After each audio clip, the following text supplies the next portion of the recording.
Hello, everyone, and welcome to our fourth day in our May Summit, the 10-day May Summit of HerStory Online Summit. Welcome to my co-hosts Ching, Terry, Karen, and Sarah Gillian. Just say hello and tell us where you are joining us from, ladies, before I introduce the program for the day. We'll start with you, Ching. Hello, Ching from Easley, South Carolina, in America. Welcome, Terry. Welcome. My name is Terry Weems. I'm from the state of Indiana in the United States. Hello. Karen. Hi, I'm Karen Azer, and I am from Greenville, South Carolina in the U.S. Sarah. Hi, I'm Sarah Gillian, and I'm from Toronto, Canada. It's actually in the province of Ontario. Awesome. Welcome, ladies, and thank you for joining us. Our our chairperson for the day is Karen Oza, and she will be carrying the program on behalf of the tribe. Thank you, Karen, for joining and committing to this day. And before we start, we just want to wish Gertrude, our chairperson, our founder, who is not well. She tested positive for COVID, and we're just wishing a speedy recovery, that she'll feel well. She's in the background somewhere with us here on the program, but we really want to send her all the best wishes for recovery. Yeah. Karen, over to you. You are giving us our keynote speech for the day, and I'm trying to find your bio. I'm sorry, my friend.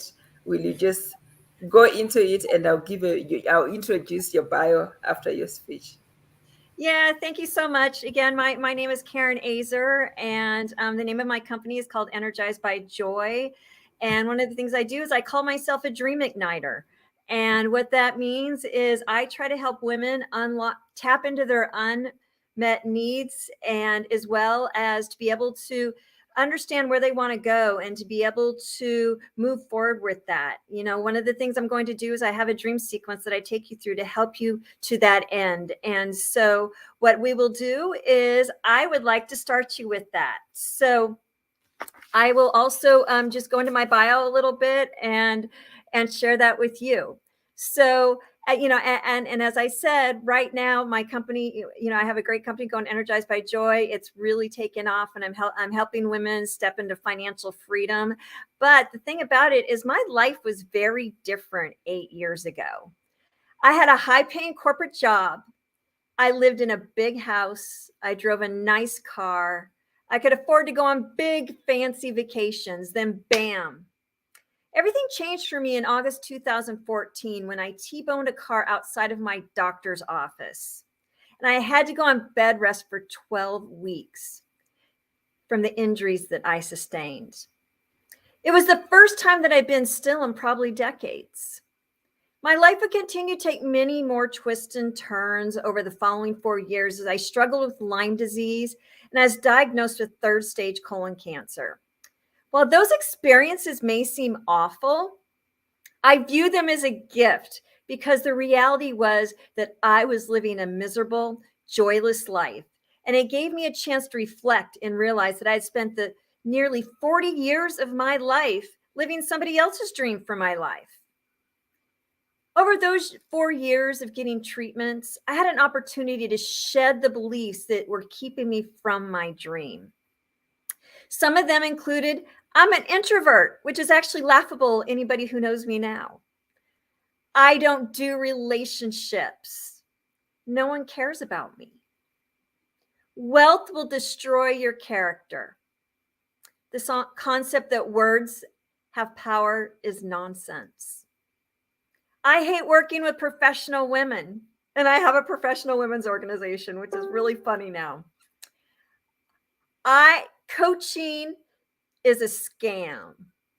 My story is not worth sharing. And who would want to be associated with a freak like me? Those were the kind of things that I was telling myself. I also realized that I had to change my tribe. Most of the people in my life were trying to take me back to the old days of marinating in my pain and refusing to take action. Then I was at a crossroads. I had dealt with that negativity in my life, started to change my tribe, but I wasn't sure what to do next. So I hired a coach who asked me what my dreams were. I answered her by telling her what they weren't. And what I soon realized was I had not given myself permission to dream. She then asked me to close my eyes and explore. I'm now in the middle of making what I experienced a reality. I'm now a dream igniter who helps women step into new levels of financial freedom with confidence and unstoppable joy. So today, I'm here to share with you my dream sequence I recently created called Daring to Dream Your Dream. That will help you uncover your dream without having to go through the personal crisis I had to activate it. So what I'd like you to do now is I'd like you to close your eyes. And what I'd like you to do now is remove all the people in your life who cause you stress. Any responsibilities you might have, take them away. They're not here in your dream. We're creating a new life. We're creating a new dream. The screaming kids, the nagging spouse, the mean boss, all those people, set them aside right now. We're clearing your space. The next, what I'd like you to do is I'd like you to consider, where would you go? What kind of things would you be doing in your dream?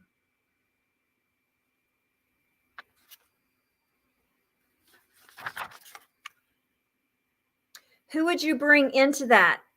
Who are those people who say, I believe in your dream and I want to do whatever I can to support it and love you enough to tell you when you're starting to get off track because they love you, not because they're trying to keep you down.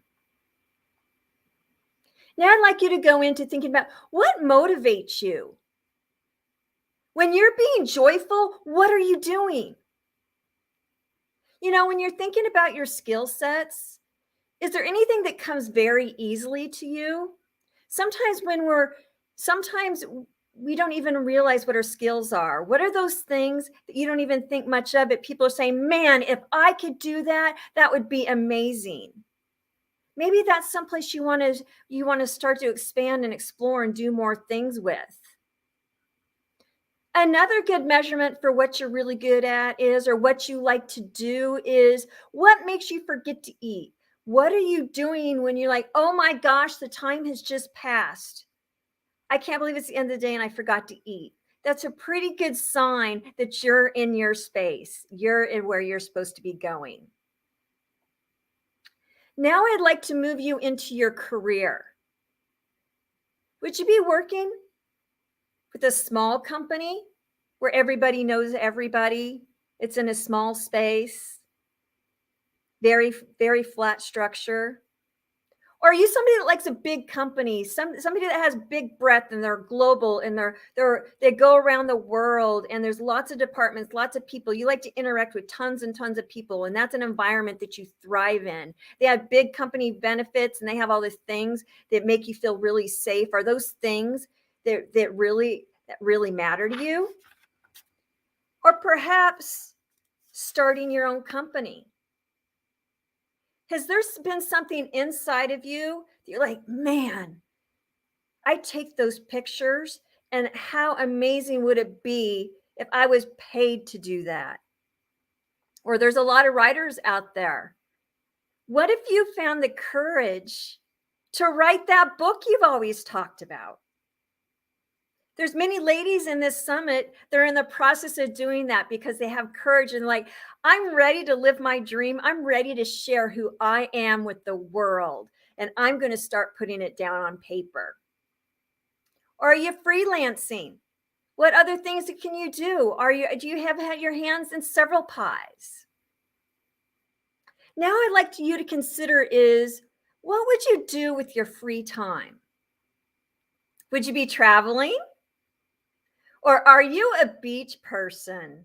You know, are you somebody who, when you're on the beach, you can feel the sand going through your toes? Or you like to go out and jump in the waves and feel those waves against your belly, or going to boogie board, or do something that or surfing, or whatever you do out in the ocean? Or imagine yourself just reading a book with the sun just on your face. Or how about reading a book? Do you have a bunch of books that you would just, when you relax, you just get lost in it? Have a romance novel or a biography or something like that? Is that, when you read that, do you get lost in it? And that's what you like to do in your free time? Or hiking, going up that mountain, you know, listening to those leaves rustle as you go up the mountain. As you look at the top of the mountain, you see the sun shining and you see that peak. And you get to the top of the mountain and you look out and you're like, oh my gosh, I just climbed this mountain. Is that where you like to go for your free time? I know there are a lot of cyclists out there. Is that what you like to do? Like to go out on the roadways, just go out for miles, feeling the breeze going in your face as you're pedaling around and seeing all the environment around you. Or a mountain biker feeling, you know, jumping up and, you know, the handlebars jumping up and down. Is that something you like to do with your free time? Or some people just like hanging out with the family. That's something you can do. For some people, that's very relaxing. Some people left it in the first part of this series. What is it for you? Where would you like to live in your dream? Do you see a big neighborhood with a bustle about that has a big clubhouse, that has a big community center, lots of activities going on, lots of carpooling opportunities?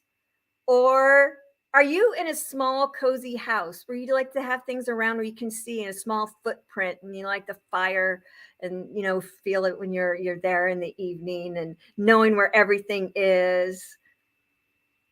Are you a city person?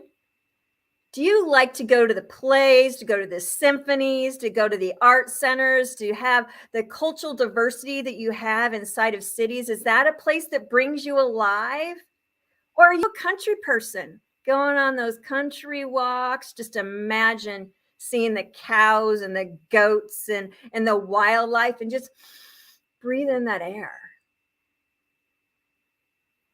Now, a big question we often think about when we dream, we are created to serve other people. We come alive when we serve other people. Who would you like to serve? Do you like working with children? Or helping the elderly, just hugging on them, singing songs, sharing stories, just seeing the smiles you bring to their face when they see the youth that you bring in? Or rescuing dogs. I know we have a lot of dog people out there, or kitty cats too. We can't forget about our kitty cats. Or missionary work, going to faraway lands, or sometimes missionary work in your own backyard. Is that a place you'd like to serve? I'd like whoever those people are that you serve, whether it's directly or indirectly with your money. Imagine their faces right now. Look into their eyes right now. In that moment when they realize that you took time out of your life to help make their life a little bit better. Bring them into this dream. Now, finally, I'm saying it again, but it's very important. Who are you bringing into this dream? Who are you sharing it with? What does your tribe look like? And do you have several tribes? Some people have multiple tribes. Some people like a single tribe. What is it for you? Who's that supportive group that's going to always be there for you? Now we're going into the third part of this. Let's fast forward to your retirement. Where are you going to go when you retire? Are you going to finally go on those faraway lands, on the trips, and do those adventures you talked about when you were young, but you never had the time or the finances? Or are you going to get that second home and have a beach house?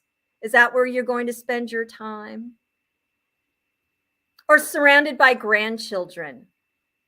Do you want to be that grandma that has all the kids there, is going to help your kids out, carting the kids to wherever the places they need to go, going to all their activities, being very involved in their lives? Is that how you would like to spend your retirement? And would you volunteer? How would you spend your time? What would you be doing? And what legacy will you leave? When people think of your name, what do you want to come to their mind? What characteristics, what activities, what kind of feeling comes to them when they think of you? Now, what I'd like you to do is to open your eyes. And my question for you is your life path and are your finances going to get you to where you just saw what you just saw? And if not, what are you going to do to make those changes?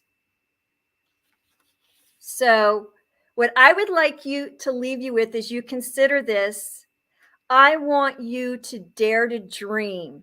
And I have an acronym for dream that will help you do this. D. D is dare to dream your dream. Nobody else's dream for your life. R. Remove the negativity. People, thoughts, and activities, or even jobs, especially if those are your voices. If that negative tribe is your voice, take it out. Embrace your innermost passions in all areas of your life. A, activate your senses, imagination, and the possibilities. And finally, make it a reality. Take action by creating a dream board. Tell a friend, get a coach or accountability partners to help you stay on track. And I look forward to hearing from you in the future to hear how you brought your dream to life and what you did and what it looks like. Please share it with the other ladies in the chat room, and we'll be following your progress to be here to support you and be your tribe. Thank you so much for having me.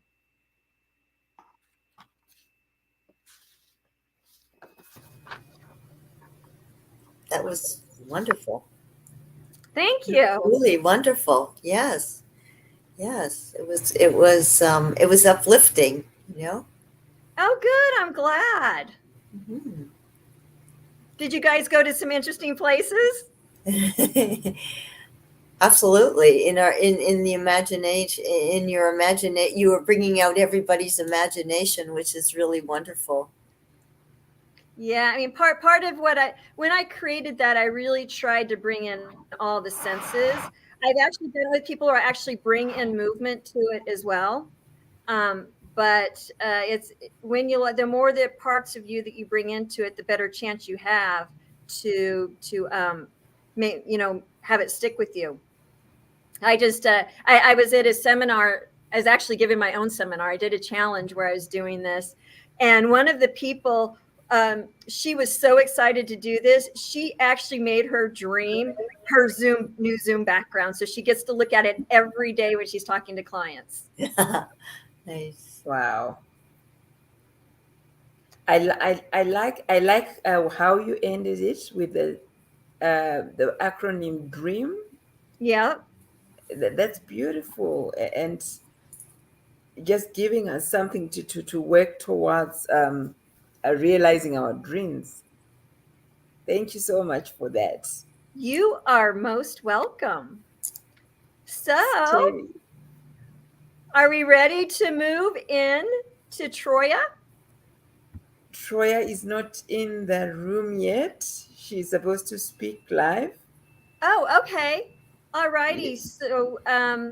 So, We will go with Shinea. okay. Excellent. Do you have that video? Yes, I have a video. maybe you can read her bio while I line up the video. I don't have any bios for anybody. You've got in the email? I didn't get one in the email. I got videos, All but right. not bios. Okay. Hold All right, on. is Aurora going next? Are we going to put Aurora up? I just got her bio. Whose bio do you have? Aurora? Okay, so I can play Aurora's video. Okay, so I will go ahead and I will introduce her. Okay. Aurora Sassone. She's a strategic communications and marketing leader. And she's an impactful storyteller, and she's in technology, innovation, and sustainability. That's what she is. And she resides in Sydney, New South Wales, Australia. She describes herself as she's a strategic communications and marketing leader who thrives in a fast-paced environment with experience both in-house and agency environments. She has developed and executed award-winning integrated communications and marketing programs for multinational companies, delivering tangible business growth. Driven by curiosity, she is passionate about digging into complex subject matter and telling meaningful stories that create impact. I'm also passionate about corporate social responsibility, sustainability, and environment, and regularly volunteers at her time and skills to several conservation organizations. She is a U.S. citizen and permanent resident of Australia. And without further ado, let us watch her presentation.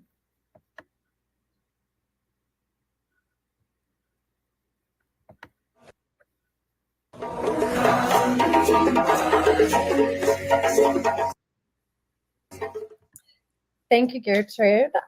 So my full name, Aurora Sassone, and I am 39 years old, based in Sydney, Australia. Moved here 5 years ago from the US, and there I lived in mostly Denver, Colorado, but connected into Hawaii as well. And I think your comments on authenticity are quite on par. I think that was the authentic connection we shared at the F1, and the conversation we had was quite good, and I felt that same spark. So my story is really rooted in being someone who's I was really passionate about STEM and engineering at a young age, but I didn't know that's what it was at the time. So my grandfather, he's got a really fascinating story, and I think that's where it really roots, is that he came over to America as an immigrant from Germany. His family was escaping the Tsar's army, and so they came to the US for refuge. And as he was growing up, his family didn't have a lot of money, and he never had the opportunity to finish high school, and never had the opportunity to go to university because he needed to go into the family business, which was a deli at the time. Now, as he grew up, he kind of was one to forge his own opportunities and trick the system a bit, and took advantage of there being kind of a school down the road that had burnt down, and used that as an opportunity to push himself to kind of trick the system a bit and get his degree out, and attended a really great university and ended up in rocket science. So he built one of the first rockets to take the man to the moon. So I've been brought up with just this really ingenuitive. My dad worked for a number of different engineering companies, and then my uncle was a race car driver, racing for Corvette and Porsche, most on the rally and hill climbs. But I grew up with this family that was very much into engineering and design and racing, and I grew up on a racetrack. I grew up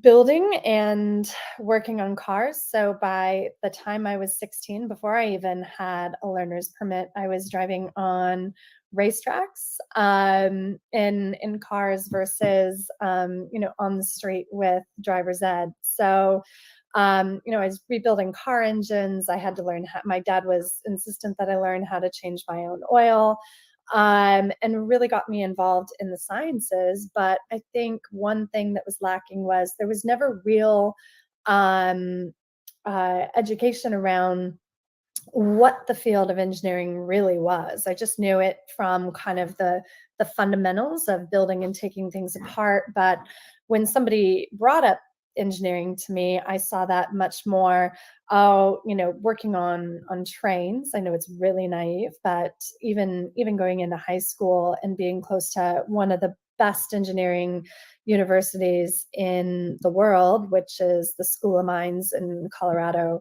I had no idea what that entailed. So I kind of followed, I shifted to a path that was more geared towards communications and journalism. Kind of odd by chance, because when I was younger, I was a little bit dyslexic, couldn't spell anything. So my mom really pushed me to really learn how to write, and that's kind of took off as a strength. And I ended up going to university, studying both sociology as well as journalism, and stepping away from that passion and drive around cars and that sort of thing, because it just felt like it didn't feel like a really strong fit, or not the message I wanted to put forward, because I wanted to make friends with peers in my group, and I felt it harder to talk with girls in my peer group that didn't understand that, and I wanted to be a part of that conversation. So I kind of pushed that aside for things that be more, I guess, in my gender set. So going into uni, it was always, when guys found out that I knew about cars, it was always this really exciting thing, but it always felt awkward because it felt like I didn't really belong there as a female. So I pursued the career in journalism and sociology. I think I got more into the sociology because I like to understand what makes things tick. And then coming out of that, I had a couple of internships. One was with a PR agency, and that was fun, but didn't really pursue that avenue yet. And I ended up moving to Europe and living in Helsinki, Finland, working for a consultant company. And they worked with a couple of tech companies. You might, at the time, it was a very small company, but Skype was based in Estonia, and that was one of the main companies that we worked with, as well as Nokia. And what I found was I wasn't ever brought on to tell the technical story, but I gravitated that way. So I was really able to understand some of that technical detail and be able to pull up the story and the relevance, making it fit for a broader audience. And I just found a passion for it, and I love those nuts and bolts. So when I came back from Finland, back to the US in Colorado, I took a role at the Apple Store, nothing to do with PR, just in a consulting, just in a regular retail piece, but ended up working doing trainings around the tech because I could break it down for people. So I became an Apple genius and sat at the Genius Bar, and helped people who were just getting into the different software platforms or understanding their computer to educate them. I found that incredibly fascinating, but at the same time, I was also really pursuing a career in tech PR, and I ended up working for a boutique tech agency. I ended up, at a very young age, I came in, I got to launch the first app on the Apple Store. because I had the background working with Apple, I got pulled in to launch Pac-Man as one of the very first apps within the App Store, which was incredibly fun. We got a lot of profile out of that with media, and that's kind of what set that trajectory on my career. So I spent a number of years agency side working with big brands like HP, Adobe, Samsung, and Namco Networks, and GE. So there's a number of companies that I worked with, and then about 5 years ago, we decided to make a move from the US to Australia. We have 2 young boys, one's 3 and one's 6 now. When our 6-year-old was 1 year, we made the decision, we wanted to give our family a little bit more of an international experience. So we had an opportunity to make a move and kind of jumped with both feet into it. It can be scary making an international move, but it was one of the best decisions we had ever made. And with that, we did have some challenges kind of ahead of that, but we got here and kind of tried to figure out what we wanted to do. We almost got turned around because my partner's job, he was made redundant. So, and we had our stuff hadn't even arrived in Sydney. So we decided to, weren't sure where that was going to take us. And then I landed back at my former PR agency that I had been working at in the States. And I never planned to go back, but it was just too good of an opportunity. So what I did was I went in, and it gave me much more experience about what the landscape in Australia was like when it came to media. I think that's one thing in the US we as Americans think we're global because we've traveled or been to other countries, but what is definitely a little bit humbling experience is coming here and realizing that as international as I felt, the US is so big and so sheltered from what's happening around, because there is so much content coming from the US that it's hard for that international narrative to break through. But coming here, really learning that there is an incredible amount of culture that's specific to Australia, even if we speak the same language. So I gained that valuable experience, and then from there, made a turn and decided I wanted to try in-house versus agency. Ended up at ABB, which is a tech and engineering company, and really felt at home for the first time ever, where I felt like I was with peers, with people who really thought the way I did. And I really enjoyed being able to have an impact directly on an organization, not just telling stories to media, but really helping to shape the employee culture, the narrative for the company, and then being able to shape that external brand from the inside. Because I think agency are always going to be one removed, but getting inside really opened my eyes to what was possible. And a couple years after that, I got an opportunity came to me. I felt like I really wasn't ready to make the leap yet. It felt really uncomfortable, but it was such a good opportunity that I had to take it. So it was scary, and I felt like I wasn't ready to leave where I was, and definitely sad about leaving the people. But it just, and I questioned myself constantly if I was making the right choice and making the jump.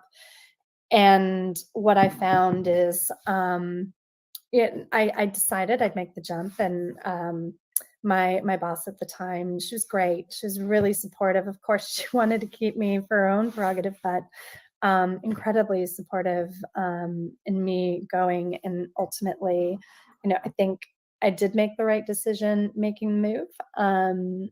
And being there, I think it was more, while I didn't feel I was ready to jump into this big role, it was, I fell into it, and it worked beautifully. And my skills really came to life. And I went for it because I was hungry to lead, but I didn't know exactly what that meant. But once I was in the driver's seat and I was making the decisions and putting myself out there, I could feel what that really was to be the leader, because you have to be able to take those calculated risks, but also have that confidence that you are making, you are committed to those decisions.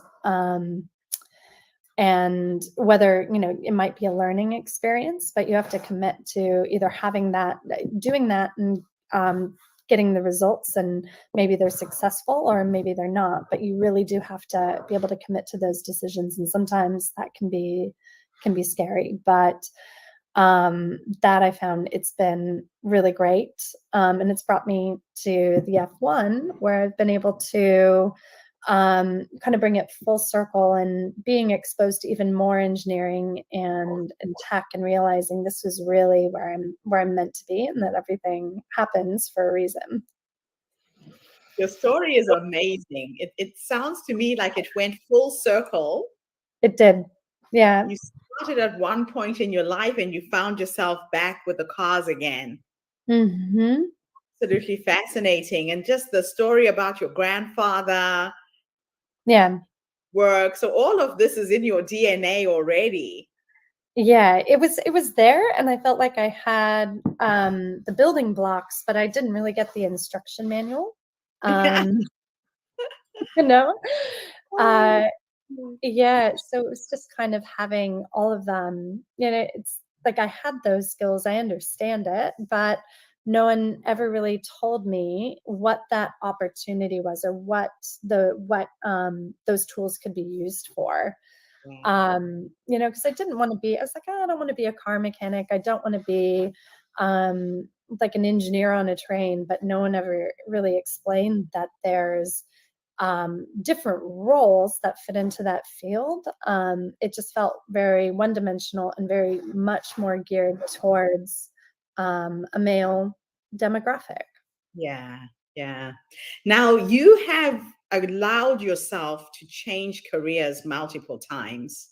Mm-hmm. I can see that you didn't hold back. If something wasn't quite what you wanted, you changed different industries. You weren't fearful of that. Let's talk to that a little bit, because a lot of women will hold back and spend years in a job they hate. I can speak to that because I have done that before. There's been places where maybe I've stuck around too long because I was too loyal, or I was too stubborn. But I think, or I was waiting for those opportunities. I was waiting to be recognized for those opportunities. But what I've learned is that if you don't ask for it, you're never going to get it. Yes. If you don't put forward, if you don't put it forward, no one's going to know that that's something that you're interested in. So having that voice and speaking your truth, that I think is the biggest thing I've learned, is just speaking from a place of authenticity, and where that gets you to be vulnerable and to actually ask for what you want. Now, you wanted to touch a little bit on a few personal issues around grief. Yeah. A lot of people are challenged right now. Tell us a little bit about that story. Yeah, well, it's quite a long story, but I can kind of touch on it a bit. But it was an interesting time in my career, because I went from small agency, kind of boutique, to global #1 large agency at Edelman. And I felt like I had really made it. And before I even really got my feet under the desk, I was 28 at the time, and I had just gotten married. Life was great. Great new job. And then my mom passed. So she died suddenly of a heart attack. And I didn't know how to cope. And my dad, we have an incredibly close relationship, but wasn't as much of a feeler. He kind of had his own way of dealing with it, but no one prepared me for that grief. And I felt like I was so worried about performing in this new role. I never took time for myself, and I tried to bury it down. It's I took the 1 week, right? The 1 week leave. And honestly, I think if I would have done it differently, I would have given myself more grace to ease into it and not feel like I'd had to just jump and keep charging with the role. Because I wasn't performing my best. And, it's as much as you want to compartmentalize. I think we have to be really honest with ourselves that plays a big role. And that was kind of the start of a 5-year journey of challenges and loss. And I think so. In the role with Edelman, I went from being in an office all the time to in Edelman, I was working 100% remote. I was in the office once every 6 weeks to have that in-person contact with my colleagues. But, this was before Zoom. This is where you still had to put in a pin if you wanted to do a dial-in bridge.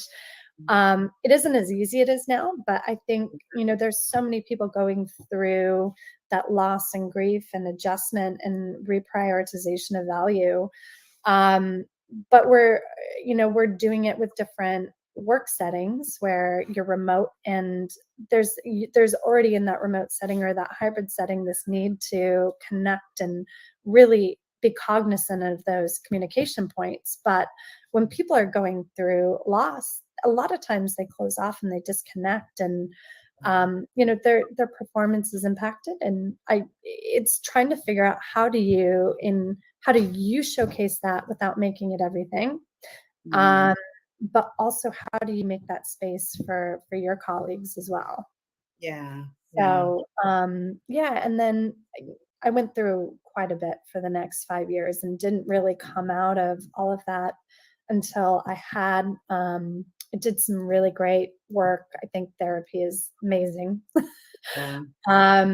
I know I'm not 100% there yet, but I do feel really comfortable with where I'm at on that journey.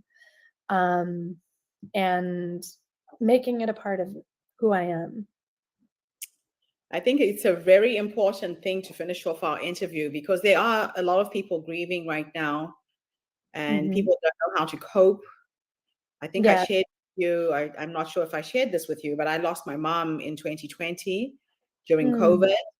I haven't even seen the grave. I couldn't go back to Africa because of the lockdown. So I'm going in August. But grief is not a place, it's not a destination. I think sometimes you have to just sit with it for a while and pass through you. Let it take over you if you have to. A lot of times I push against it because we don't want to feel the pain. Yeah. But, that happens. Yeah. No, thank you so much for sharing that. It's such an honor to reconnect with you. Like I said, when we met, you felt so familiar. It was like just meeting a friend that I had known in another life. And I'm excited that you're a part of our movement now. And hopefully we'll bring you to Melbourne so you can take part in the in-person summit in December. That would be amazing. Yeah, that would be really good. And thank you to everybody who tuned in. The HerStory movement is attracting some phenomenal women on the planet. I get to wake up and meet them every single day, and it's a real honor and a pleasure. So have a fantastic day, everybody, wherever you are. I'll be back again tomorrow with yet another amazing guest. Bye for now.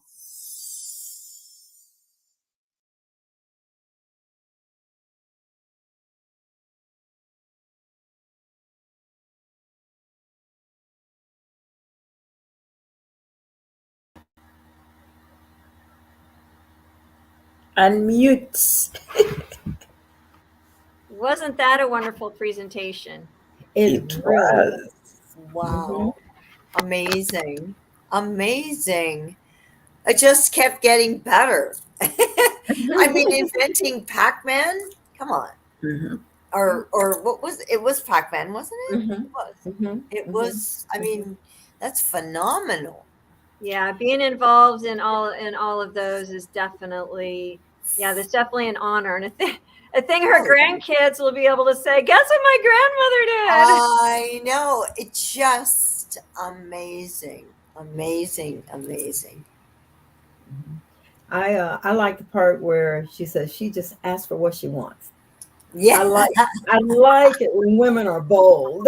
I just love it. Yes. Just incredible. Well, to take the technology that you learn as a child and just have that in you and then Mm.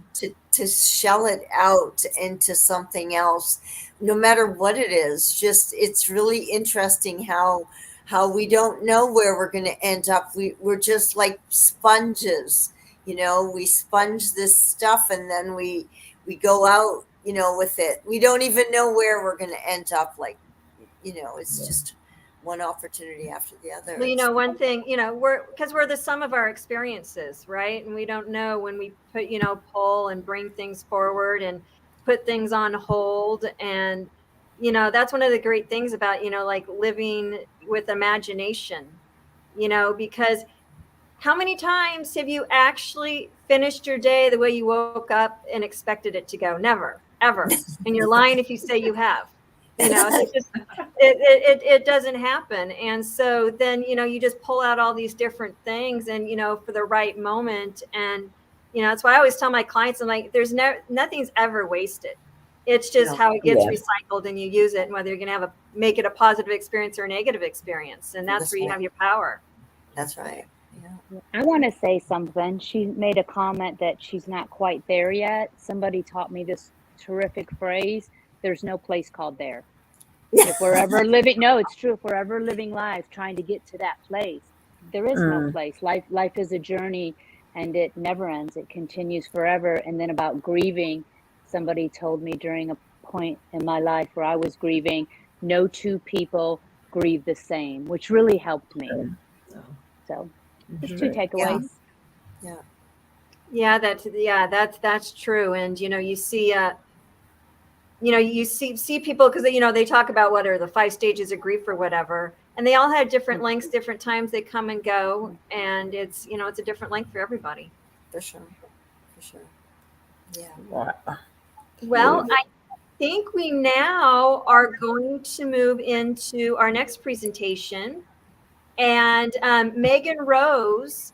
I don't have her bio, and it's going to be very exciting to see what she has to tell us about. And she is up next. And so Ruth will play that video for us, and she can share her story with us ladies. Fantastic. Looking forward. All right. Share screen. Okay, Ruth, while you're doing that, I do have a bio. Oh, awesome. Fabulous. Thank you, Terry. I do have a bio. Okay. Megan Rose is a spiritual advisor and intuitive tarot card reader based out of Los Angeles. Additionally, she is the resident taroscope writer of Glamour magazine, a certified Reiki master in the UC lineage. She is also a meditation teacher. She bridges years of training through yoga as an instructor. I am excited to hear her story. I hope it's the same person, because you said Rose, and the one I have here is Catch Again. So let's see. Okay. No, it's not.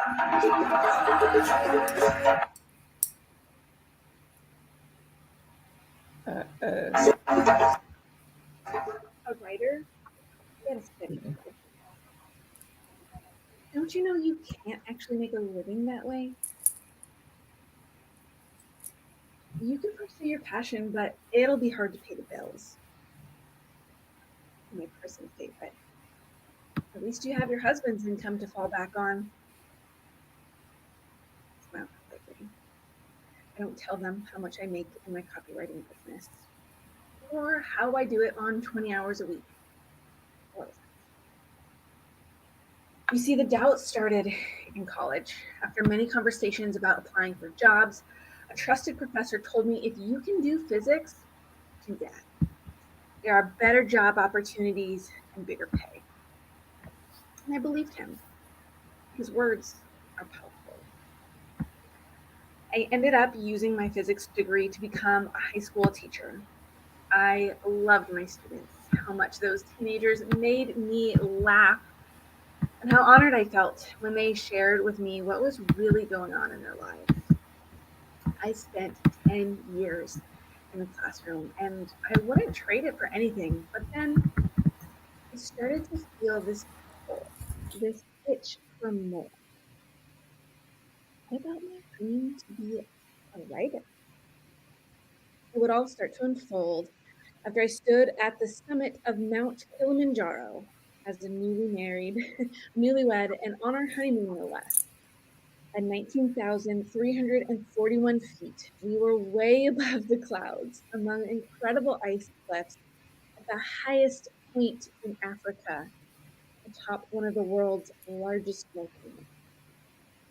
The journey took 7 days, 40 miles, and through 5 distinct climate zones. But it wasn't until the descent on the last day that he called me a writer. I argued with him, this voice in my head that I knew wasn't my own. And the problem with 7 days on a mountain is that it's God's word. It was push and pull, back and forth, a tug of war in my mind. You're afraid to press publish. What do people think? And his response, no. This is what you are made to do. Nothing else. I throw the ball back in his court and I say, I'll make the time and space to write. You need to make the words worthwhile. And the deepest part of me was thinking, I really don't want to do this. And at the same time, the smallest voice in my head reminds me that actually there's nothing you don't know. When we returned to our home in America, sunny Southern California, I wrote about my experience climbing Mount Kilimanjaro. And it got published in the local newspaper. And then my coworker gave me the book Into Thin Air by John Krakauer. Maybe you've heard of it, the #1 national bestseller. And it included a short post-it note that said this: your writing reminded me of this. And that is what it took to give me the confidence to at least just start taking online copywriting courses in the margins of my book. I read books by copywriting legends. I binged on all the podcasts, and I got my first clients while I was still a full-time teacher. Because for most of my life, I doubted that I could actually make a difference. Not me, not the quiet one, but here I was, finally seen in my writing. I experienced how I could capture attention with my words, and that skill was very highly valuable during my 10 years as a high school physics teacher. I captured the attention of teenagers in a subject that they couldn't care less about.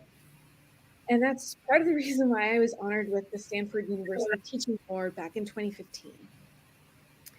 You see, copywriting is a game of attention too. And copywriting has taught me this: my words can actually change the narrative. The words that I write can literally change lives when they encourage the right readers to make a smart investment in my clients' offers. As a copywriter, I get to harness that attention and turn it into sales. I help the business move forward, make money, and make it feel effortless for my clients. And my secret It's actually what I thought was a hardship all along, embracing that copywriting is both an art and a science. Back in college, I could never decide if I wanted to major in the arts or the sciences, so I did both, and it felt like a burden. But now I see how they both play together. You see, I'd already been obsessed with the story that data could tell and data and numbers could tell as a physics major. So when I realized both the scientist and the artist in me could work together, that's when I got some powerful results. I wrote the ads for a $250,000 launch. I crushed industry standards with open rates and click-through rates, and I helped drive over $1 million for my clients with my copywriting and my strategy. But my impact goes just beyond just the clients that I work with. When I wrote the words behind a business coaching membership, more fledgling CEOs stepped into their power. When I wrote the words for a health coaching program, more women felt confident in their bodies without needing to diet. When I wrote the story of how a formerly homeless man earned his place at Harvard, more underprivileged youth felt encouraged and empowered to do more than what their circumstances would have otherwise dictated. When I wrote the email sequence for a master NLP coach, that impact extended beyond her to those who get certified through her, and the ripple effect that heals and empowers the other coaches to do the same. The words that I wrote helped push these missions forward. Words become flesh. Every click is not just a number, and every sale is not just another dollar sign. These campaigns hold so much impact on real human lives because words are powerful. What matters most to me is what is behind those numbers that I can get. It's the moms that are changing the financial trajectory of their family because they can work from home and care for their kids at the same time. It's when white and colored women learn how to have conversations about racial justice from the heart. It's about those who stop playing small and truly step into their power. It's the macho men who finally learn how to respect themselves and others. It's the women who finally love their body and end their battle with food. It's about the procrastinating perfectionists who finally master their calendar and realize that they do actually have enough time. It's the underprivileged students getting access to STEM education. It's the immigrant who was told she would never be successful and is now helping others find their success too. This is who I get the honor to work with. It's been an incredible journey, but I'm not sure if it's best to describe my business journey and entrepreneurship as accidental or divine. I never intended to become an entrepreneur. For most of my life, I never even knew exactly what that was, and I certainly never identified as a risk taker or even a creative. But now I've seen how powerful business and entrepreneurship can be, both for my clients and for myself. I'm now a mom with 2 young boys and a heart hungry for more impact both in and outside of the home. The leap into entrepreneurship for me was profound personally, who I've become as a result of this journey, but also for my family. I've become the breadwinner in my family while being at home to care for my 2 young boys.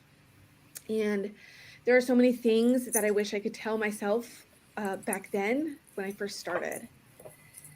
3 things would be this. 1 is that you can be a writer and get paid well. 2 is that you can be a great mom and have a great career.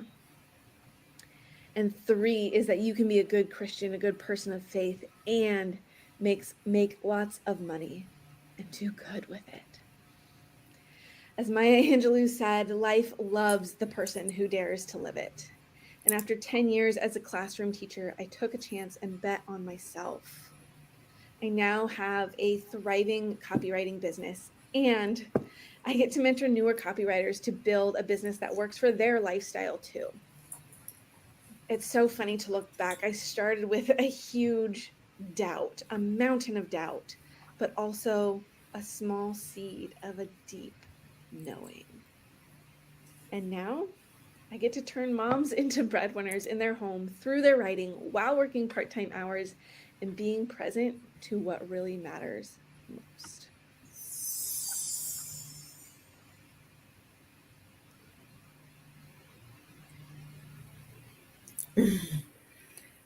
Another great story.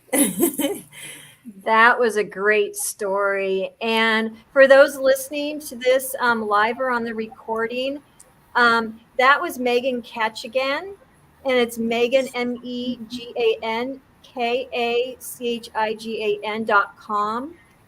And you can find out more information on her because she sounds like a powerful copywriter. I hope you guys go and check her out.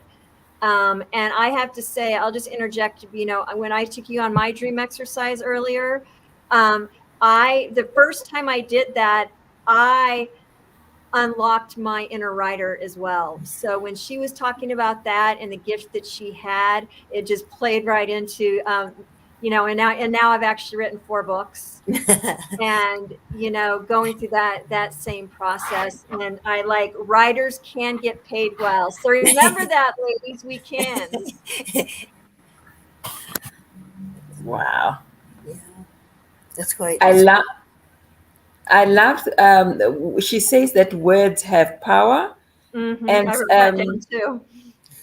yeah, and you realize that when you watch an advert or you read an advert, it's actually somebody who sat down and put thought into it, and these words have an lasting impact. You know, so There's a yeah, creator behind that.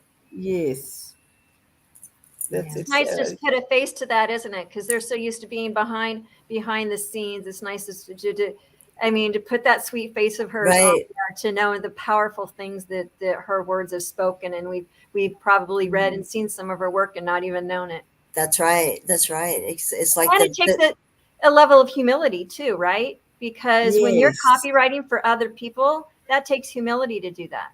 absolutely, because you're like you're like the Wizard of Oz behind the curtain. Yeah, absolutely. You're behind the curtain. You're not up front. Right. It takes a certain. It's so beautiful to hear all different types of people that have these incredible stories, and how the world is made up of everybody has a niche. It's really cool. Apps. Is somebody going to say something? Okay, well, I am now going to move us into our next speaker, and her name is Troya Butcher. She is a grief coach, author, and speaker, which is interesting because, we just mentioned grief in the couple presentations ago. About her, she has spent a lifetime committed to the service of others. An 8-year veteran of the U.S. Army and an ordained minister, Troya brings an empathetic approach to grief and loss.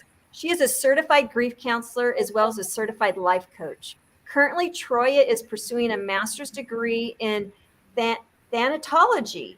Not heard of that. That's interesting. The study of death, dying, and grief. Interesting. I hope she tells us a little bit more about that. She holds an MS in project management and a BS in criminology. Troy has used her life experiences and her education to develop a unique approach to empowering others through their grief and loss journey. As a grief coach, author, and speaker, Troya provides her clients with a practical path from loss to recovery, enabling them to become whole in order to fulfill their purpose. So I look forward to seeing what Troya has to share with us today. Is she Karen, here? Troya is speaking live. She said she would be in at 4 p.m. Eastern. What's the time in the US now? 4:05. 4:05, yeah. So she might be running late. But Okay. she's going to be speaking live. We don't have a video, so maybe move on to one of the other videos. Okay, well, I have Becky's. I'll read Becky next. How's that? Just hold on for me. Okay. Let me see if I have Becky's video.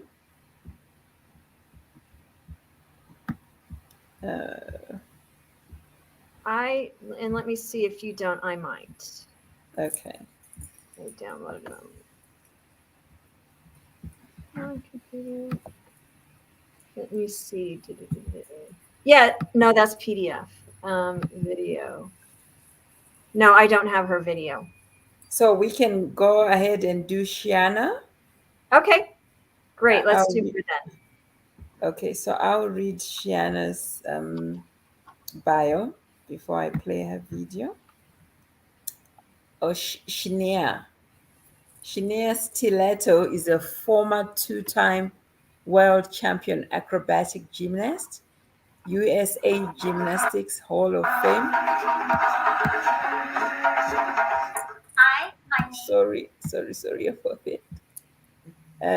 Technology. And a world-class circus hand balancer for nearly 2 decades, performing with elite entertainment companies worldwide, including Cirque du Soleil. Shania was the first ever American world champion acrobatic gymnast in the history of the sport and was the first ever two-time American world champion in acrobatic gymnastics as well. Shania has made appearances on popular TV shows such as America's Got Talent, in which she was a finalist. She's competed and featured on Spain's Got Talent, Argentina's Got Talent, Be the Best, and Germany's Got Talent. Her television appearances also include Dancing with the Stars and Australia's So You Think You Can Dance. She's also a circus trainer, educator, and dual circus podcast host for the pro series Think Like an Acrobat, produced by the circustalk.com. And she has her own podcast, Live Like an Acrobat. So she sounds multi-talented. Amazing. Wow, I'm already worn out. I love it. It's amazing. Wow. Yeah. And here is a video. Share. Is Shanae Booth. I also go by Shanae Stiletto as a stage name and as a part of my brand. I am based in Los Angeles, California, United States, and I am 35 years of age. I am a professional circus artist. I am also a former two-time world champion in acrobatic gymnastics. I was the first ever American acrobatic gymnast to win a world championships. And then I was also the first ever American acrobatic gymnast to win a second title. And I also became a USA Gymnastics Hall of Fame member. I was the first acrobat in American history to ever get that honor. And I am also an honorary Olympian from the 2004 Olympics as well. I then transitioned into the world of circus. I was the first African American woman to star in a leading character and acrobatic role in a Cirque du Soleil production. And that was just about 5 years ago. So it was incredibly recent. So I have been at the forefront of two very niche environments since I was a very little girl. And so this world of competitive sport, transitioning into high performance artistic work has been all that I've ever known. I host a podcast all about circus and acrobatics and gymnastics and advocacy. In and around the sexual abuse and sexual harassment issues, as I am also a survivor of USA Gymnastics. I am most recently a recipient of one of the biggest settlements ever awarded in American history to victims of sexual violence. I, along with the many survivors of Larry Nassar, finally won our civil case against USA Gymnastics and also against the Olympic movement, and were able to hold them responsible for the rapes and molestations that we all experienced as little gymnasts on our way to either Olympic gold or to world gold. On my podcast, Live Like an Acrobat, I go through every single facet of my journey, and I really try to break it down for those within the general public that are not as in tune, I would say, with the elements of what it's like to grow up and exist in the highly competitive gymnastics world, and also to the circus world. I try and represent the humanity of circus artists and humanity of the gymnastics world, because we're usually not really heard from. You don't usually hear us speak. We don't usually exist, at least before, most recently, with so much independent agency. And I've always thought that that was something very important that was lacking from both the gymnastics world and from the circus world. And these are very interesting kind of uncharted paths. They still continue to this day exist in some of a mystery for the general public. And so I wanted to kind of go behind the veil for my podcast and give voice to gymnasts, give voice to circus performers of all kinds all over the world, and also too for performers and gymnasts of color.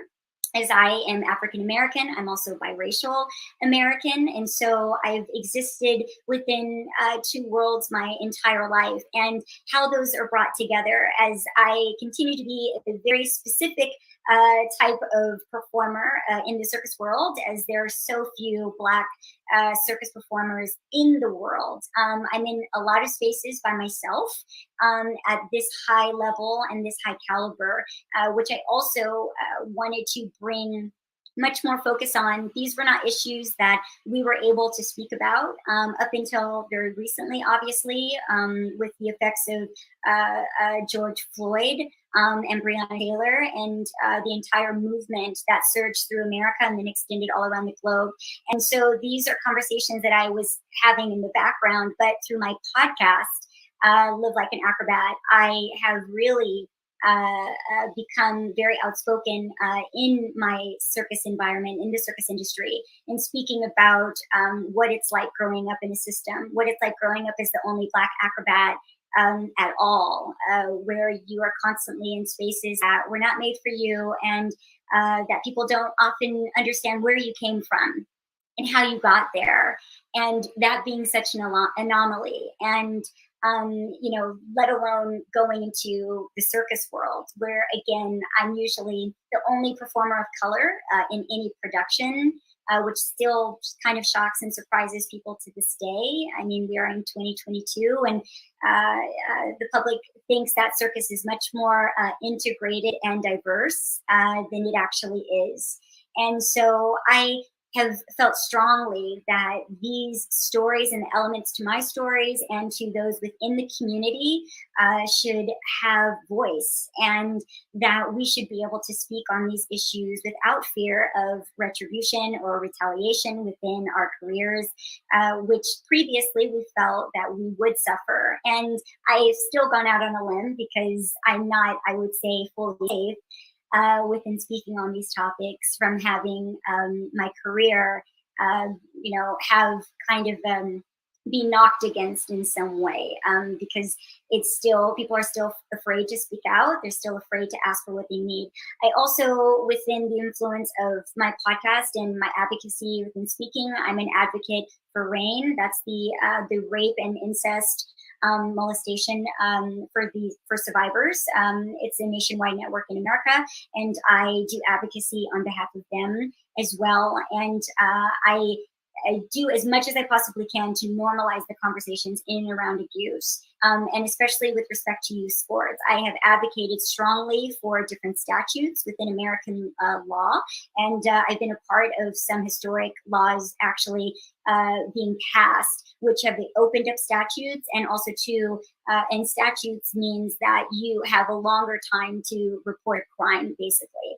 We've also passed through legislation which has created more policing for youth sports and for the Olympic movement, so that if you are being molested or raped or abused in any way, actually, by someone in a position of power, as a competitive athlete or as a competitive gymnast, you have somewhere to report, so that the national governing bodies, which is USA Gymnastics, for example, can't just sweep it under the rug or take care of it in-house like they used to do when I was a little girl, meaning that they did not have to report your abuse to the police, meaning that they didn't have to alert the broader gymnastics community about your abuse, meaning that they didn't have to even tell anyone within the broader community that their coach might be a suspected pedophile. So these last 10 years that I have been an advocate and gone through my own criminal cases against my own USA Gymnastics world-class coach, who I was able to get put in prison by going undercover with the police.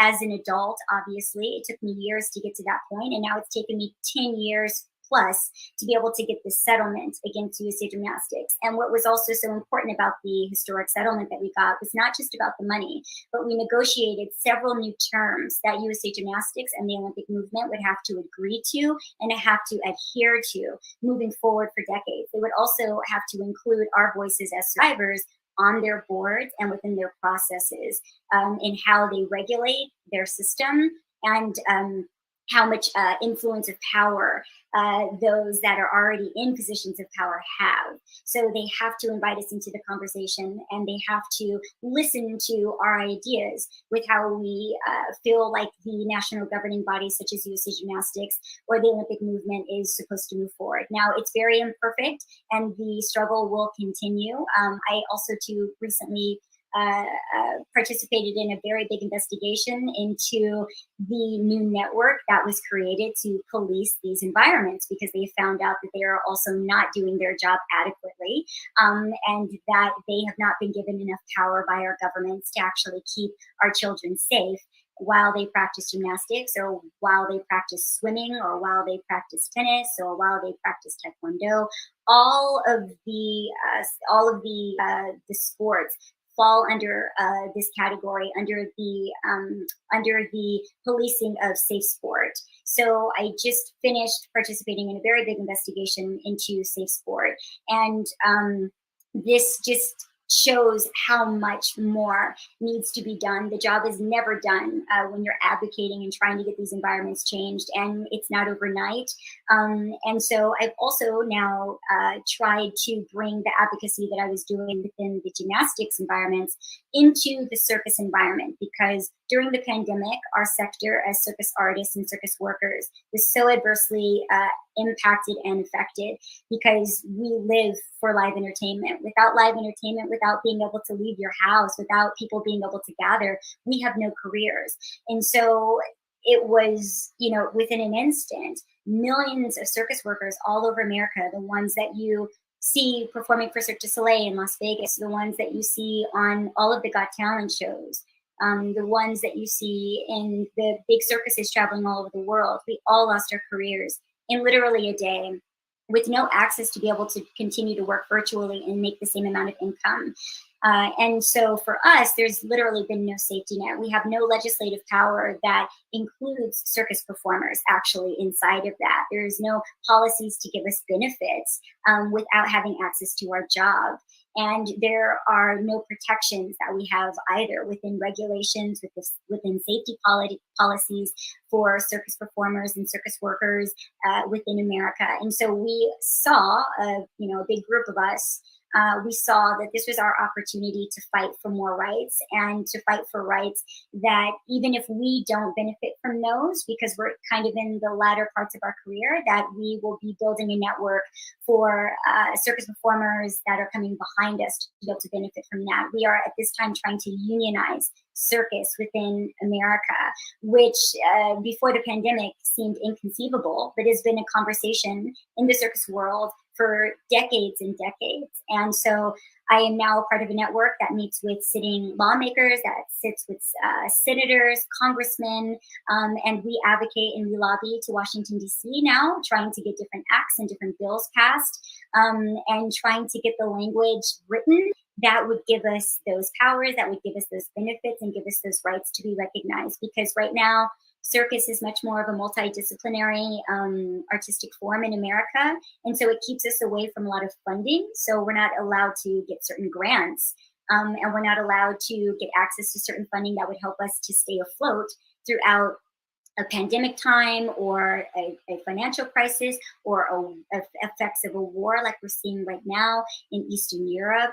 And so what we're trying to do is create a safety net that's never really been there for circus. So a lot of my life kind of has intertwined with itself and it's very interesting the way that it's happened over this time, where I've learned through a lot of pain and through a lot of struggle, obviously, and within a lot of taboo topics. And so I really, in many ways, am grateful for that, because when you are spending a lot of your time speaking about things that nobody wants to speak about, like the rape and molestation of young children, it really kind of opens you and makes you very unafraid to speak about all sorts of other topics.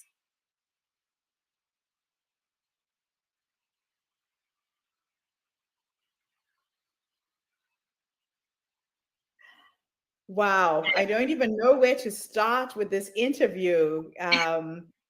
It's not every day that I am left with no words. You have had an incredible life. Okay, so let me take you all the way back to the beginning. Tell me a little bit how you started in your career. What was the motivation and the drive? Thank you, Gertrude, and thank you so much for saying that, and thank you for this question. I came to acrobatics in a very unique way. I am originally from the northern part of California, so a small town called San Jose, which is not so small now. It's actually a very big tech town now, where Facebook was, Google, and places of that nature. When I was little, it was a very suburban town. It was a very diverse, actually, part of California, which I was very grateful for. And I just started doing dance, ballet, and tap and jazz as a little girl. My grandmother actually saw that I was very quiet, and I was the youngest child of 5, so I had a very big family. And they really wanted to open me up and bring me out of my shell. And so my grandmother had this idea, we should put her in some kind of activities. And I was very, very tiny. I am still very, very small woman, but I was very small for my age as well. And so when I was walking through the dance center one day, my first coach, who had immigrated from Bulgaria to San Jose, California, which again was incredibly rare. 20 years ago, it was more rare than words can express. And so he saw me walking through a dance studio one day, and he asked my grandmother if I would be able to participate in an acrobatics or gymnastics class, because he thought that I would be perfect. He said, she's a little bit old because she's 8 years old, almost 9. He said, but I think that she would be wonderful and I would still love to have her, even though she's a bit old, because you usually start in gymnastics or acrobatics around the age of about 2 or 3 or 4 or 5. And anything post that, it's just a little bit more difficult. But like I said, I was small for an 8-year-old. That's just incredible. So just by chance, you meet this coach who sees your physique, knows you have probably the ability to do it. So you've been defying the odds every single step of your career by the sound of it. Yes. So that's how you got started. Now, I am a diversity inclusion consultant, and I'm always curious to know and understand what the experience must have been like for you as a minority in that environment. And I'm pretty sure there wouldn't have been many Black kids in that kind of a space. How many were you? How have you found that part of your life throughout your career? Well, it was really interesting, Gertrude. I mean, what I did have at that point is that my sister eventually got involved in acrobatics as well. So I started competing with my sister, but it was very strange. We were the only Black acrobats, like in America for the most of our competitive career. Just to give folks an example, I mean, that's thousands and thousands of competitive acrobats, and there were about a few Black acrobats when we were competing that you can count on your 10 fingers. So growing up in that environment, I was actually very, very fortunate and lucky, because even though my sister and I actually experienced a lot of bias and a lot of racism, we had coaches that were incredibly protective. And the thing about European coaches, which isn't spoken about a lot, is that their concept of racism in that way does not exist. So for them, my first coach, he was really confused. He was like, it's all about ability, because he was like, they're so incredibly gifted. And me and my sister would win very quickly. We moved up, into higher categories quicker than anybody had ever seen. We started doing tricks that no one had ever done before in America. And so we received a lot of bias with scoring, with being kept out of big competitions. I experienced, things being said about me that my coaches were absolutely perplexed by, my European coaches, because they really did not understand. So they spent a lot of time fighting on our behalf, which was amazing. I didn't have coaches that subjected me to actually that type of bias. It actually existed outside of my acrobatics gym. And I think maybe it would have been a little bit different had I been not with my sister. So the fact that we were together was fascinating. And then also too, just to give you an example, we were traveling all over the world at that time too. So I spent most of my time traveling to Russia, traveling to Ukraine, traveling to Poland, traveling to Belgium, traveling to, all of those areas of Europe. And again, we were going into villages for training camps where they had never, ever seen a Black person in person. And so we were in a bubble because we were protected, but it was really surreal. And I understand it more the older I get, just how surreal it was. That's incredible. I lived in Norway when I was 19, going on 20. And I remember living in a small village in the middle of Norway where they had never seen a person of color. I had people stopping me in the street to touch my skin to see if the color comes off. They would want to touch my hair. And it was very intrusive and very irritating. But I can relate to that. And now I'm married to a man from Poland. So I've been to Poland a couple of times. I can relate to that as well. Oh my gosh, that is just absolutely crazy. Yeah. So you went through all of these challenges, but you defied all odds and you succeeded. You kept winning competition after competition. Where did the abuse start, and what was that like?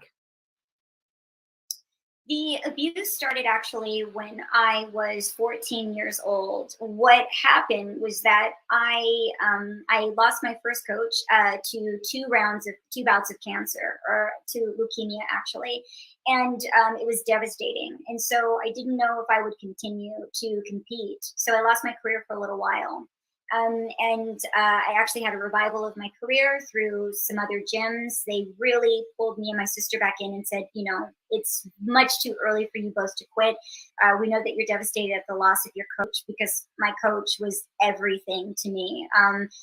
Just to describe for audiences, it really is your second parent. You're with them all day, all night. They're going with you on trips that your parents can't afford to send themselves on. So they are your liaison to everything that you do, and your protector. And so I came from really beautiful coaches.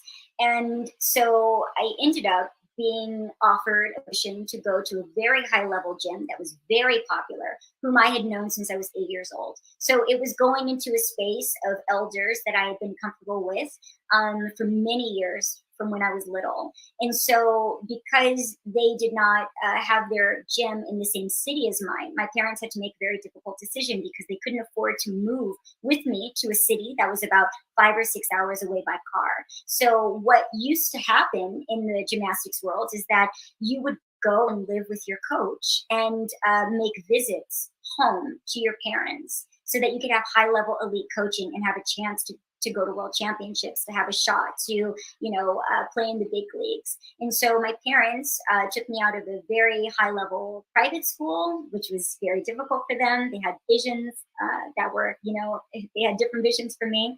But I had begged them because I was so passionate about it.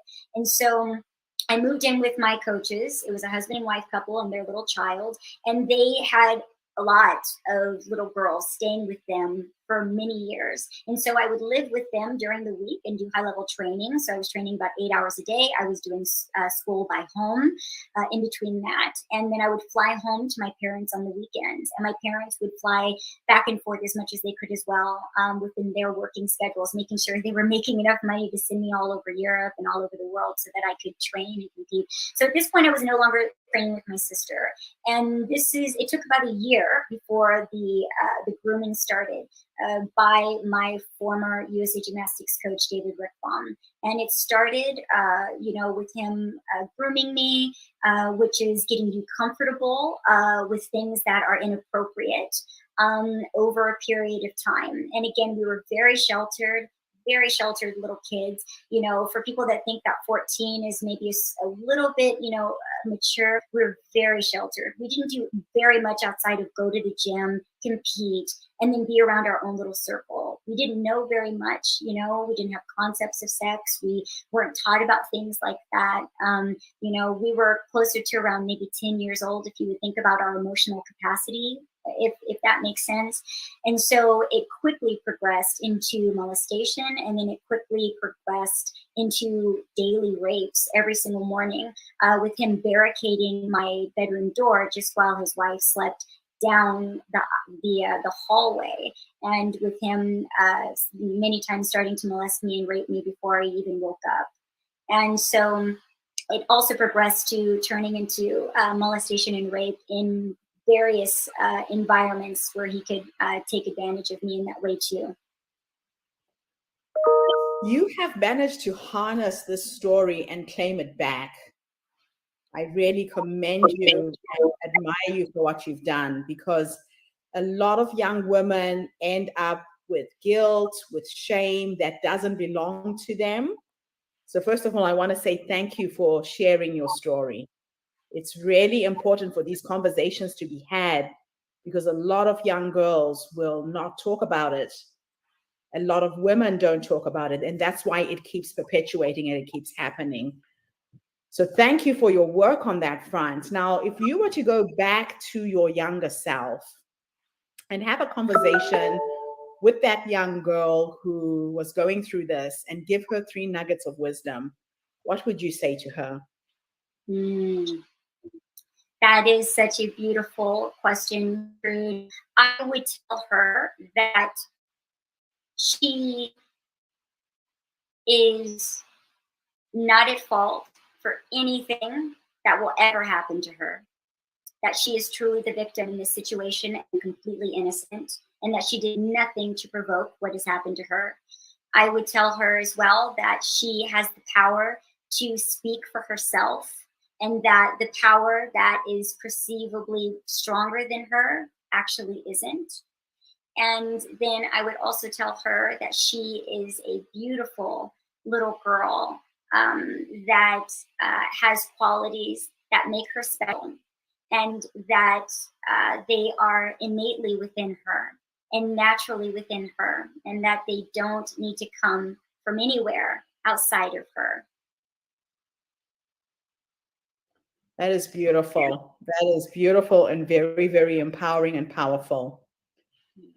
So how can people find you? What support do you need at this moment in time? What are you working on?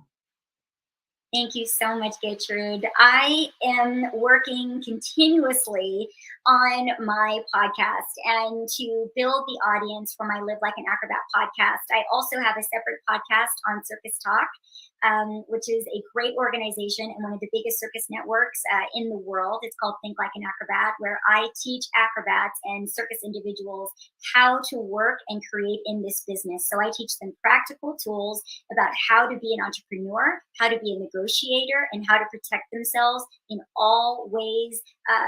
Business, I call them circuspreneurs. That's my network. And what would help immensely is to draw attention to all of the causes that I'm a part of, for people to get interested in the cause in and around survivors of sexual violence and abuse, in and around the Olympic movement with respect to youth sports, and also to within circus advocacy and in vouching for us, and also to listening to the podcast and listening to my guests and following my guest stories, because I interview a very broad range of individuals from every single background that you can imagine: BIPOC, the LGBTQI plus, IA plus community, the community of the disabled. I am incredibly diverse and inclusive and representative, because to me, that is the world that I've grown up in ever since I was little. And those are the individuals from every single background you can imagine, from every part of the world, that I would like to give voice to and help to assist on every single front that I can, including the competitive movements and the professional artistic movements. Fantastic. Well, this has been a very, very, very inspiring interview. Please don't go away. Hold on 5 minutes while I just wind down the show. Thank you to everybody who tuned in today. The HerStory movement is attracting some phenomenal women from all over the world. Today is an example that crosses so many issues, from being a minority, diversity and inclusion, sexual molestation and rape. And you have told your story from a position of such strength. I hope there's somebody out there who's listening who will find some strength as well to get out of a dark tunnel that they are in. So I'll be back again tomorrow, everybody. Thank you again for this interview. Have a fantastic day, morning or evening, wherever you are in the world. And bye for now. Thank you.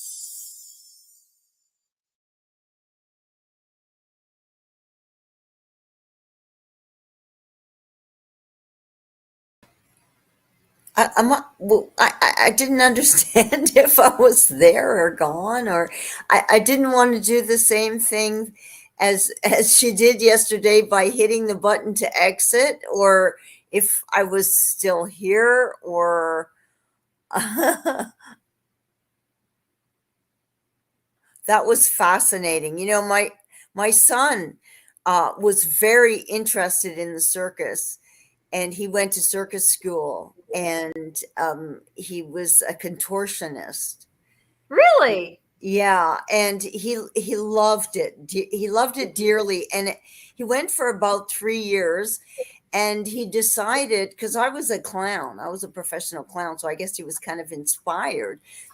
And when it's funny because listening to, you know, what she set up a school for kids, you know, he wanted to run away and join the circus at 13, or I think it was 12. He said, I want to leave and go and join the circus. And we said, no, you can't go. And he was very upset. But I mean, I understand. It's a beautiful thing to be part of the circus.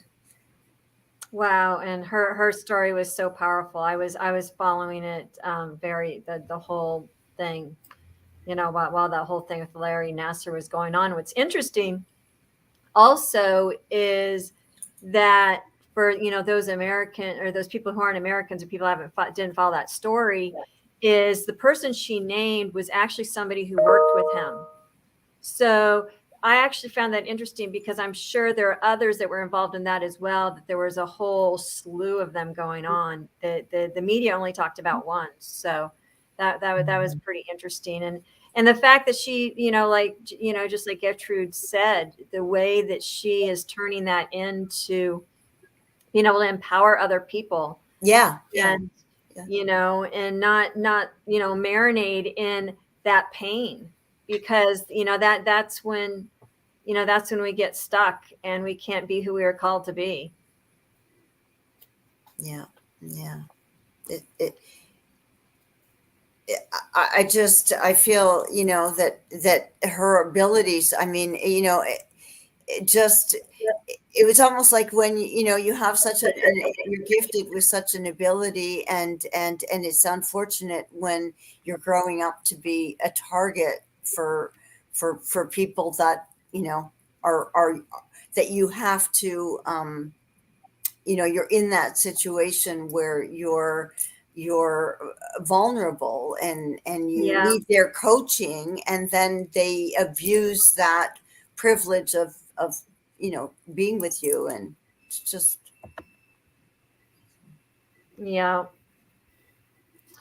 I think that was the part that really, you know, I think that really is bothersome, because you think about it, it's happening all the time. It happens, you know, to young athletes, anybody that has, you know, it could happen to anybody. It could happen to somebody going to private lessons with some strange, you know, whatever. It's a mentor. You're supposed to respect them, and they take advantage of that as a child, you know. And it's probably out there more than we think. Oh, it's definitely out there. I do believe that now people are like, okay, I have rights. You know, you can't destroy my career just because I'm speaking out against the way you're treating me. And so we've developed a little bit more freedom in being able to just tell people, no, you can't do it. And I like that. Yeah, and it's becoming more and more part of the conversation. And again, the empowerment and teaching our girls and boys. You know, a lot of times they talk about the girls, but it happens to girls and boys. Yeah. Oh, well, this is what I'm saying. I'm saying it really covers everything. I mean, it's really, you know, you send your little boy off to private lessons with a mentor, and you really, I mean, how many, you know, have you put that person through? You don't know. Really, I mean, there they are alone with your child. You really don't know what's going on. I mean, they have that advantage, you know, and you know, I suppose there's not much that anybody can really do. I mean, you just have to trust that it's not going to occur. But for some reason, those type of personalities target people that are of some talent or that have some ability. They know you don't. They know you want to keep doing whatever has brought you into each other's presence. Yes, you see. So, what a beautiful woman! What a beautiful story, though. What a beautiful. Absolutely. Well, for the sake of time, and I want to keep things moving along, I'm going to move in to our next speaker. Her name is Faith. Faith Agugu. She's an Australian leader in the global positive aging movement, which seeks to champion 50 plus women to redefine how they approach aging. As a mental health professional and founder of the Silver Sirens annual event and online resource at www.silversirens.org, Faith has the expertise, accomplished public speaking style, media experience, and multicultural perspective that makes her a superb cultural commentator. So I look forward to hearing what she has to share with us today. Yes. And do you have the video, Terry? Hi everyone, my name is Faith Agugu. I'm based in Sydney, Australia, and I am 56 years old, very close to 57, which I'm very proud of. So my name is Faith, as I said, and I am the founder of Silver Sirens. And Silver Sirens is a movement for women to celebrate the aging process. And being a woman of African descent, I am so blessed to have picked up really positive messages around aging. So my work is as a psychotherapist. And when I started my practice about 4 years ago, I was introduced to a number of women, you know, Australian women who were struggling with the aging process. And, you know, I remember thinking to myself, how strange. You know, why are they freaking out about aging? Like, it was foreign to me, you know, and I'd been a model, you know, so I understood that some people were worried about aging, because clearly in the fashion and modeling industry, I was used to seeing people afraid of aging. You know, I was used to that. But I kind of thought that that was only because of the fashion industry. I didn't realize that this belief was prevalent, you know, in the wider society. So in my psychotherapy practice, women were referred to me who were afraid of aging. And a lot of them were worried about losing their looks, you know, losing their youth, body changing. Some of them were going through transitions around their work. Some of them were come out of a divorce. But all of it was all around the aging. So the women that were coming out of divorce were really worried that, you know, as an aging woman, that nobody would want them, you know. And I heard a lot of narrative around, oh, men only want younger women, or, you know, there's no way I'm going to get another job because only young people are chosen for these roles, or I'm going grey and no one's going to find me attractive. When I walk into a room, I'm invisible. I'm no longer relevant. I was hearing them saying things like this, and it was kind of happening over and over again. And from one woman, she started working with me, and then she recommended another friend. And within a few months, I was working with 8 women, all about attitudes to aging. And over time, I was sharing with them my attitude. So as an African woman, for me, aging is something that I look forward to. I literally have silver Beautiful plaques because I can't wait to get older. You know, so when I was sharing with them the difference between my attitude and theirs, you know, like I had a mother who blossomed in her 50s. Like my mother studied, she started traveling, she broke up with my father and started new relationships. So the model that I saw was this woman thriving through midlife. And my sisters are quite a bit older than me too. And I saw them thriving too as they got older. So not only did I get the message culturally as an African woman, I had examples with my mother and my sisters that this was a time of life where really the very best could happen. So I had absolutely no fear around it. So relaying this to these women and sharing with them my own experience and my sister's experience, my mother's experience, things started to change, and they started to kind of open up and started to look at this time of life instead of something to dread as actually something, maybe potentially something to look forward to. And I get so excited, you know, when I watch these women transform, you know, because you cannot pay for wisdom, you know, and that lived experience, you know, that we've all had that kind of helps us all to make our decisions a little bit faster. There's nothing better than pattern recognition. And pattern recognition is that, you know, we've done certain things over and over again. We now know what works and what doesn't work. So we tend to short circuit or shortcut situation and decision making. So when we started to talk about all of the good things and things to look forward to, and for me, things around self-esteem. So for me, I know that I'm so much more confident now than I was in my 20s and 30s. I may have looked, you know, in society's eyes, I may have looked better or hotter, maybe. I just feel better now. You know, I'm so much more confident who I am. I like the way I look. I love the way my body look. I'm much more comfortable in my body. I certainly have no problem speaking my truth, you know, and I say exactly what I need to say, you know, always be polite, but I don't mince words. All of that I learned through aging, through my years of, you know, learning that, you know, a lot of women have struggled with people pleasing and trying to be everything to everybody. You know, at the end of the day, they usually don't gain anything. And so most of us know that now. So then we can focus on pleasing ourselves. So I started Silver Sirens in 2018 because of these women that absolutely inspired me, you know. So Silver Sirens was born from there. And at the beginning, Silver Sirens was an annual event that we had in Sydney. And then because of COVID, we had the event online and we had speakers from around the world.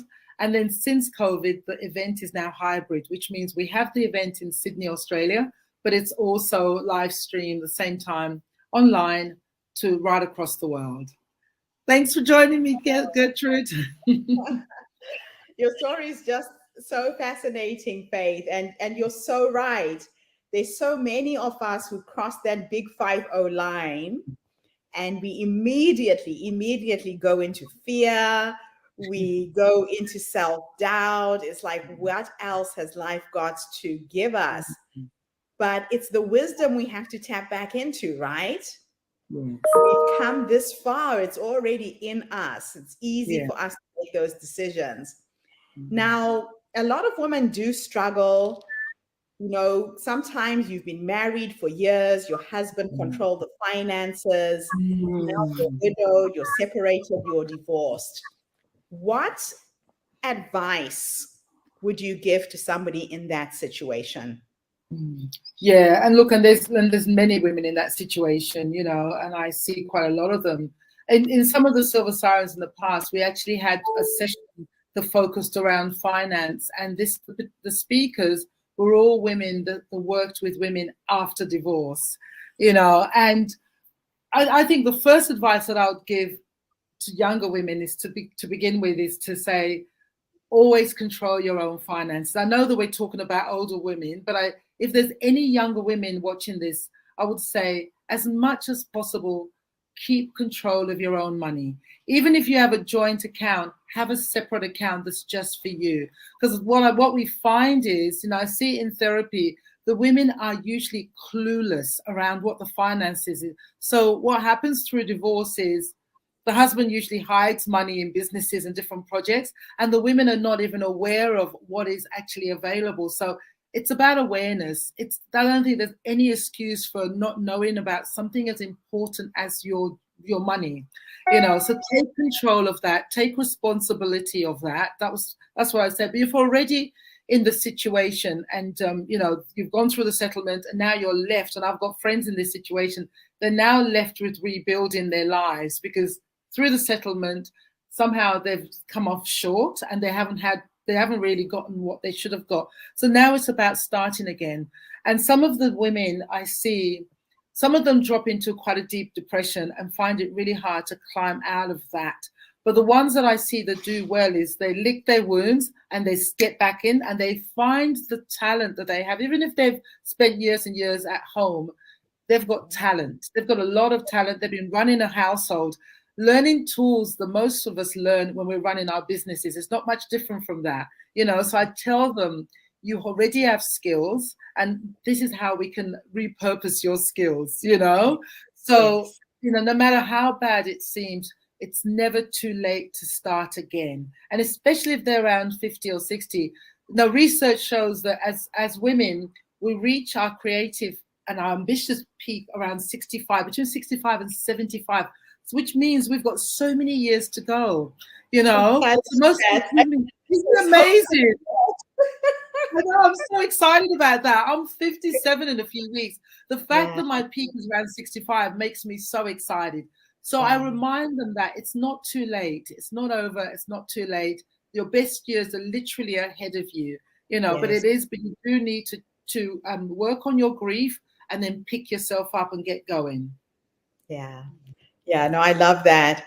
I met a woman in a retirement home a few years ago. I was speaking in a retirement village. She was 75. About 3 weeks later, she sent me an email saying, Gertrude, thank you so much for coming to the retirement home. I've checked myself out.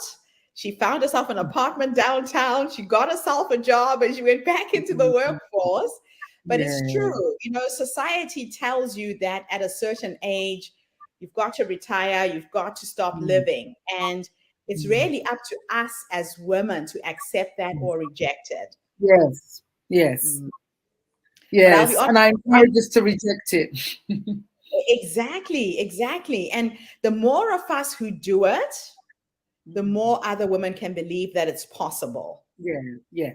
We have to model it for each other. We have to model it. And that's why I have like a monthly webinar called Thriving Through Midlife, because what I found in my practice is it's fair enough for me to tell my clients, but when they saw other women who were thriving in this age group, that's what inspired them. So every month I choose 3 women from across different sort of sectors, different work background, and we have this conversation.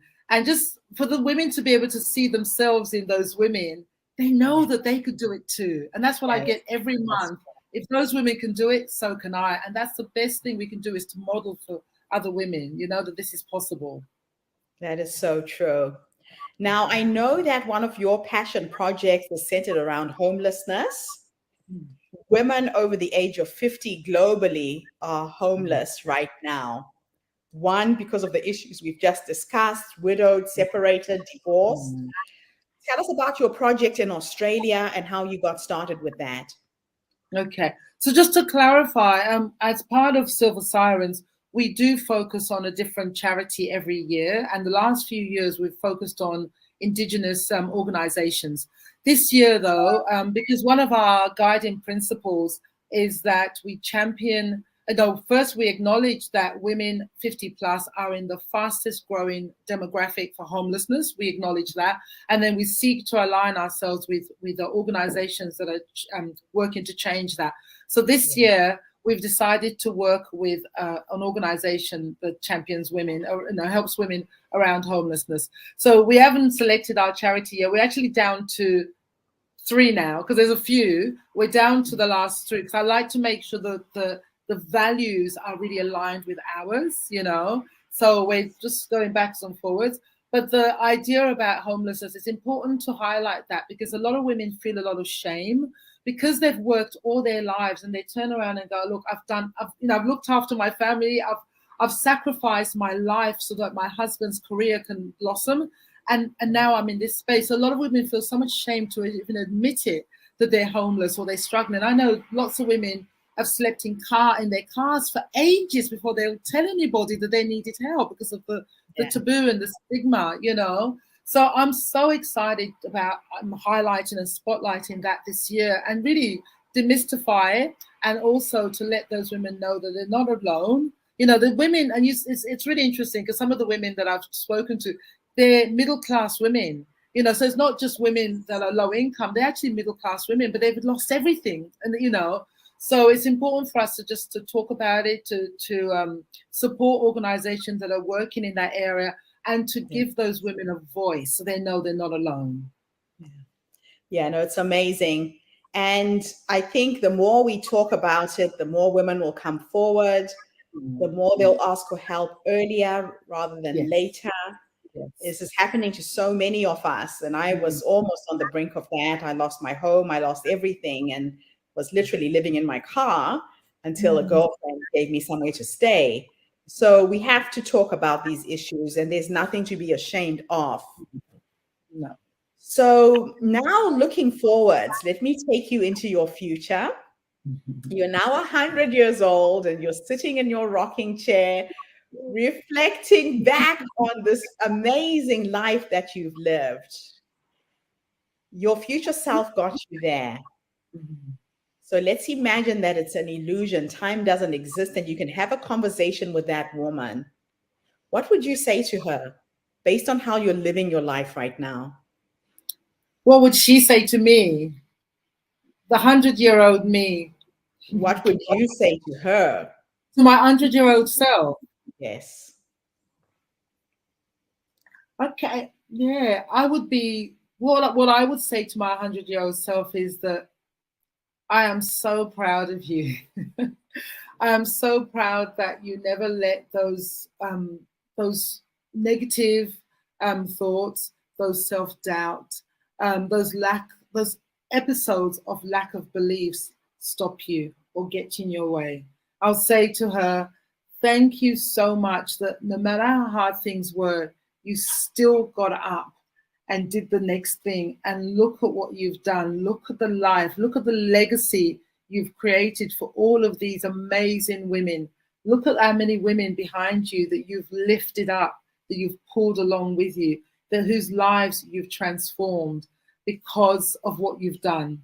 I would say to her, thank you for making me this, for being this person who just never gave up, Thank you for being so stubborn about not taking no for an answer. I know there's been so many times that it's been easy for you to take no, but you never did. And thank you for always speaking up for the underdog. Thank you for always looking out for the people less fortunate than you and just standing with them and pushing along. And I would say to her, I am so proud of you. And you've not wasted one little bit of your life. And I love that Oprah Winfrey said that at the end of her life, she wanted to feel like God had squeezed every single bit of life out of her. And that's exactly where I want to be. I want to be like, thank you for living your life so fully that all of the juice has been spent, been wrung out of you. Oh, I love it. That's one of my most favorite quotes as well. The reason why I asked this question, Faith, is a lot of us don't realize that future us is already in us, and that she will guide us to where we're supposed to go. That every single seed that is in you, every single dream, you're born with the ability to do it. So what I normally do is I tune into my future self through meditation.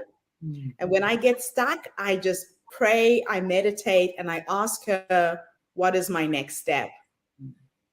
And then sometimes it comes as a clear voice in my head, go left, go right.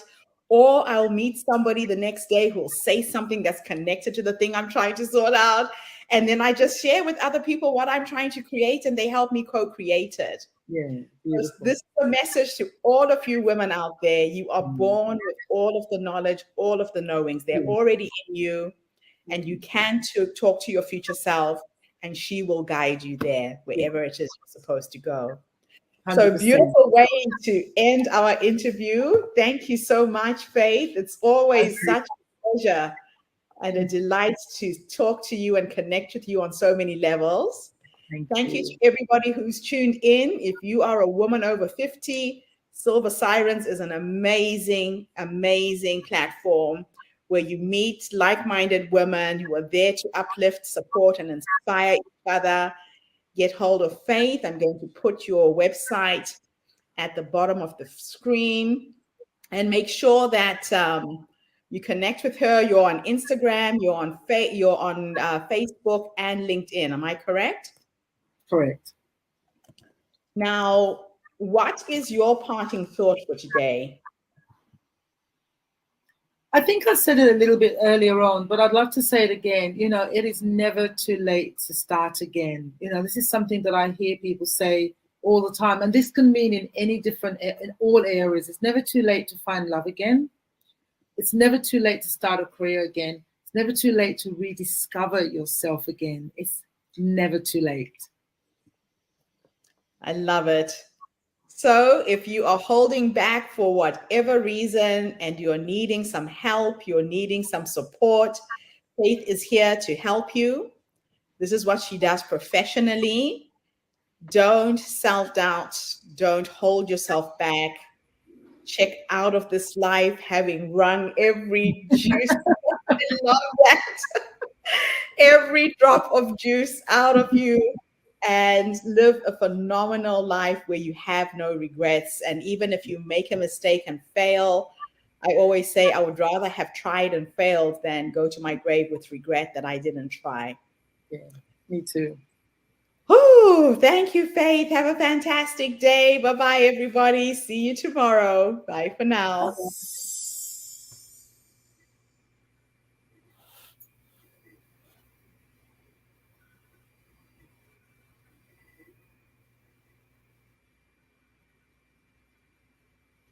Hello. Last news is 65 to 75. I'm stepping into my creativity. I may explode because I feel like in my 50s, I've really hit it. I'm feeling the same way. At 72, I'm like, whoa. That was awesome news. My nephew would say.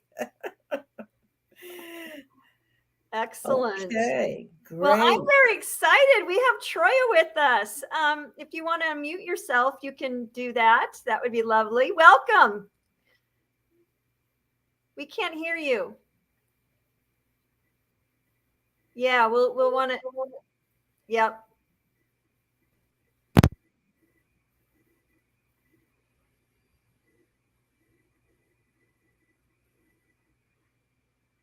I think she's frozen.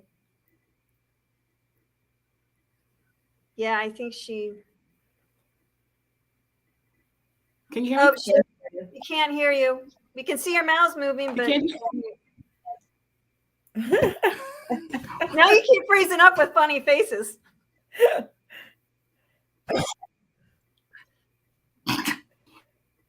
think we're getting some sound now.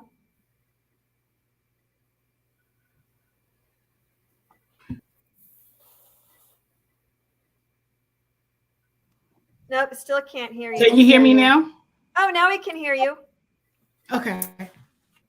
Yeah, you keep I was trying freezing to up. make sure that I sounded right. Am I freezing? Yeah, you're freezing quite a bit. Can you see? Let me see how. Let me come back out and. Okay. And then if not, we can go to the next person. You can come in after that if. Well, it's either that or. Yeah, because you keep freezing up quite a bit. You can't even get a full sentence out. In my she shed, and sometimes it acts right. Yeah, the she shed's not cooperating with you today.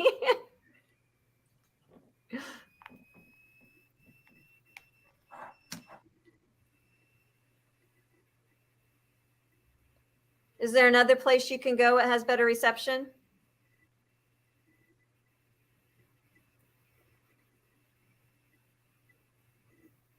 So Troya seems to be challenged. Yeah. Well, do you want to go ahead and go to Sue?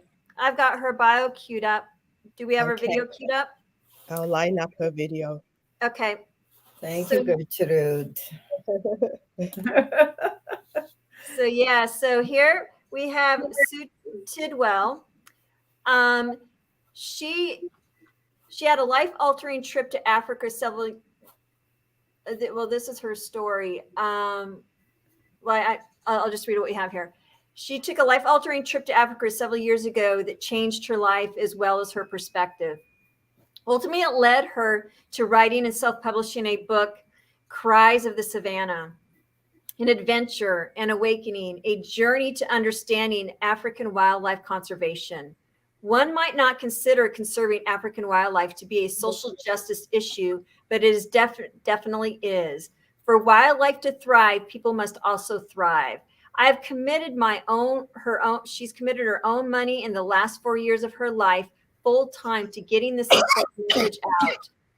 The book was released in November and enjoys a 5-star rating on Amazon. So I look forward to hearing her full story. And I think we're ready to play our video now.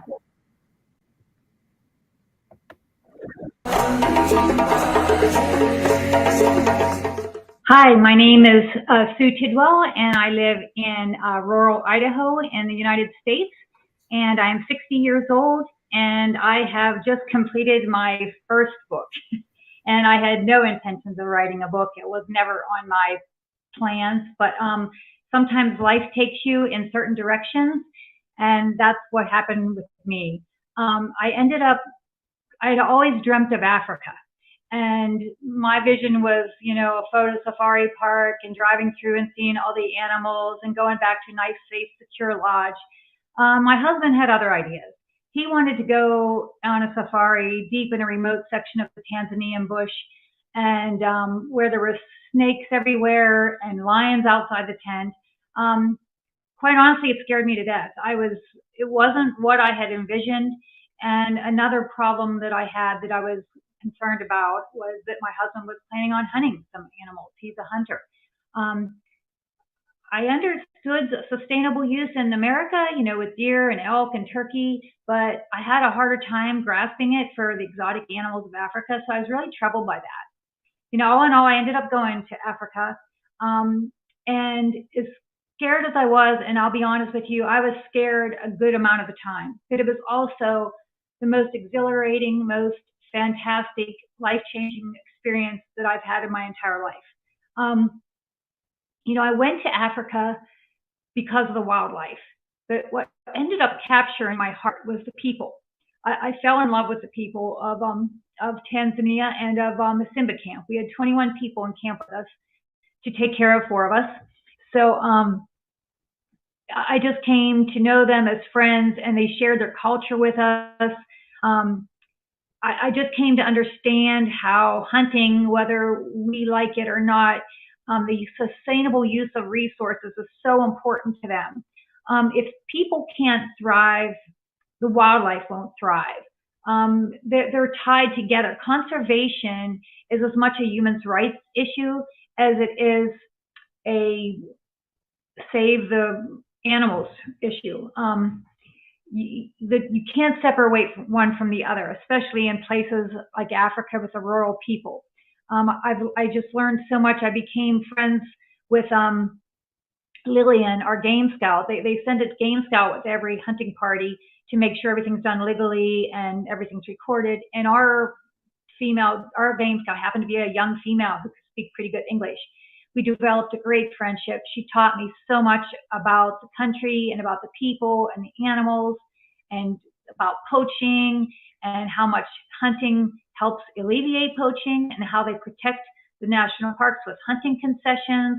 There was just so many things that I learned, and just how it is just so much more. The people of Africa need to be able to use their resources, and there is a lot of stuff going on in the world right now who's not really who's trying to go against what the Africans want themselves, and it should be their decision as to how they run their country and how they use their resources.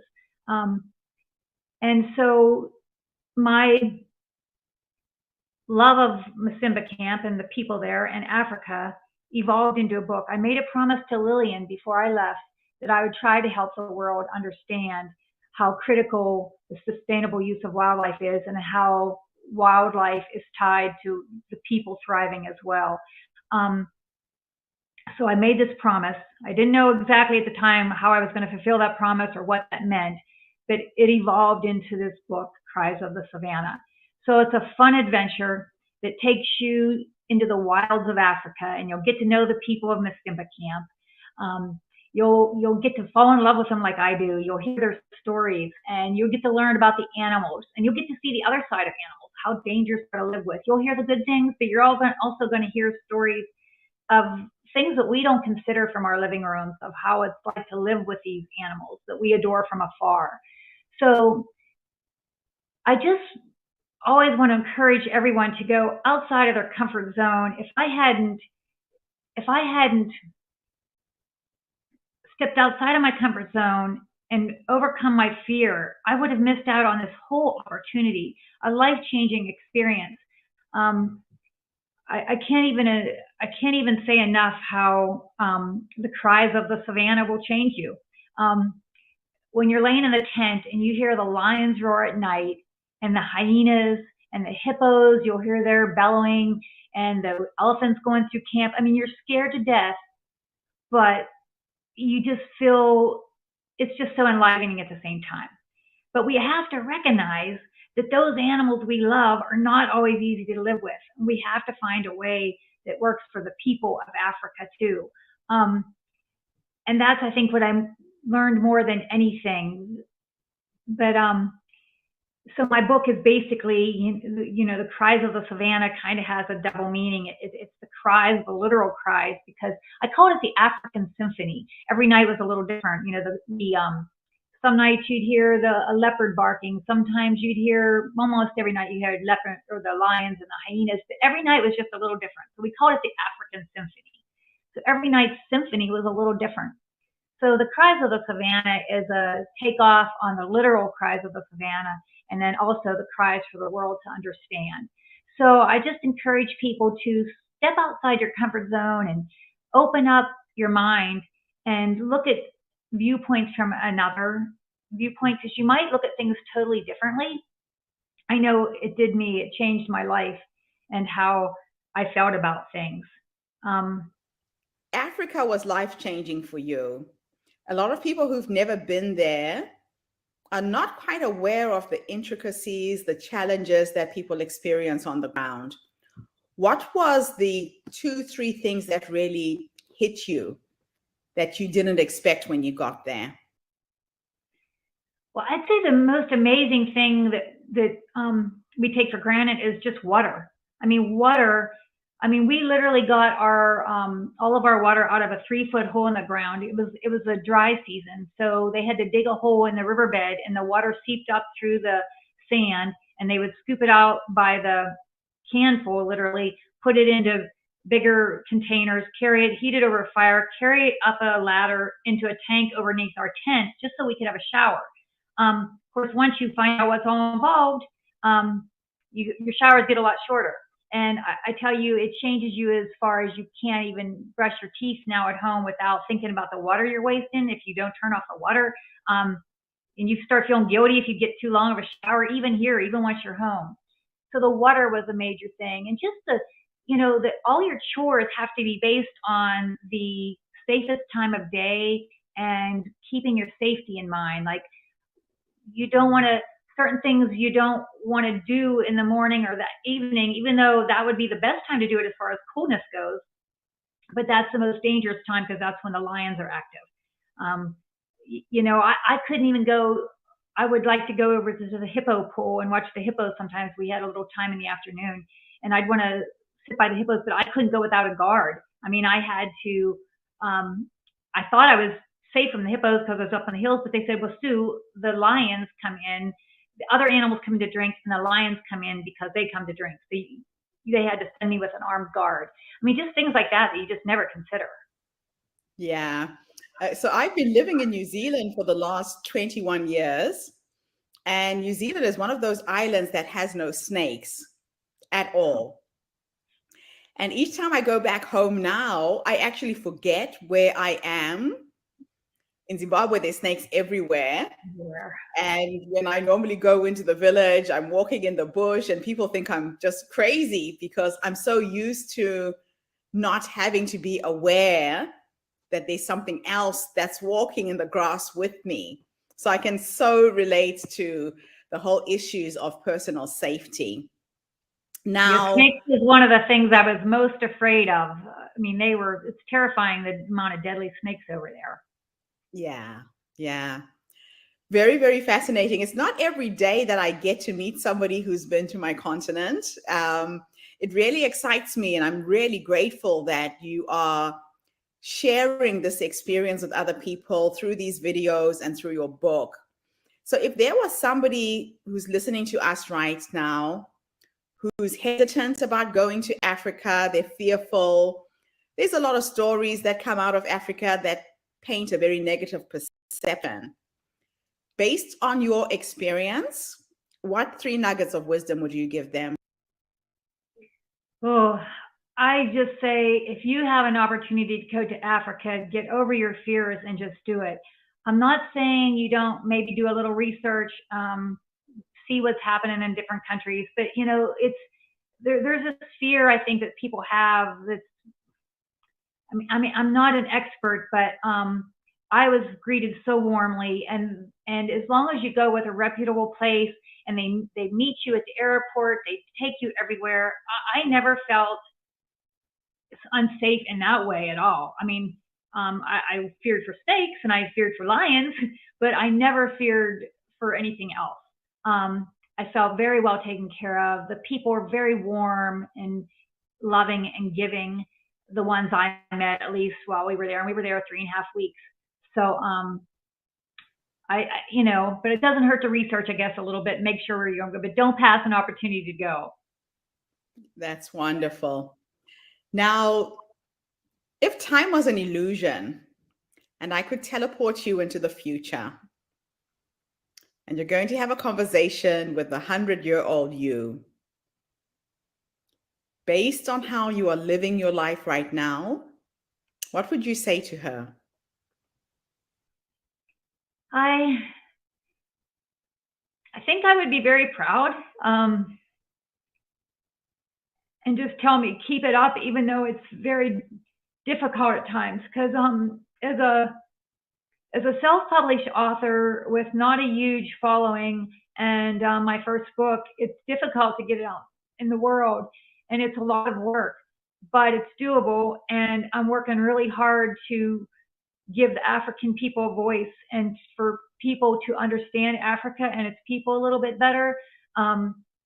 So I think I would just say, keep on going, even on those days that are frustrating and you feel like you're not getting anywhere, just hang in there, because you just never know the next thing around the corner. You just don't know what opportunity might pick up, or what person might have a book club and say, okay, let's read this book, and then it reaches thousands of people. I didn't do this for the money. I did this to make a difference. So, but it has to be out there to make a difference. So I would just be telling myself to keep on going, keep on going. It is challenging. It is challenging because there's so much content out there right now. We're all competing as authors for the same clients, the same community. It is challenging, but I think there's now creative ways that we can get these stories out. You could read certain excerpts from the book and post them through video, and use TikTok and Facebook and LinkedIn. There's different ways that we can get our messages out, but I think the biggest challenge is growing your community. That is something that I help self-published authors with. There will be people out there who have a passion for Africa, who've been to Africa, who want to go to Africa, and your book becomes the light at the end of their tunnel when they're trying to find information. So I really admire what you've done. Don't give up. I've been there. I've written several self-published books, and this is a message to anyone else out there. The fascinating thing about being an author is it opens up so many doors in so many different ways. There is an organization called Volunteer Overseas Service. You might want to get in touch with them. It's an international organization. Okay. They look for people who have traveled to the different countries to come and give lectures and talks.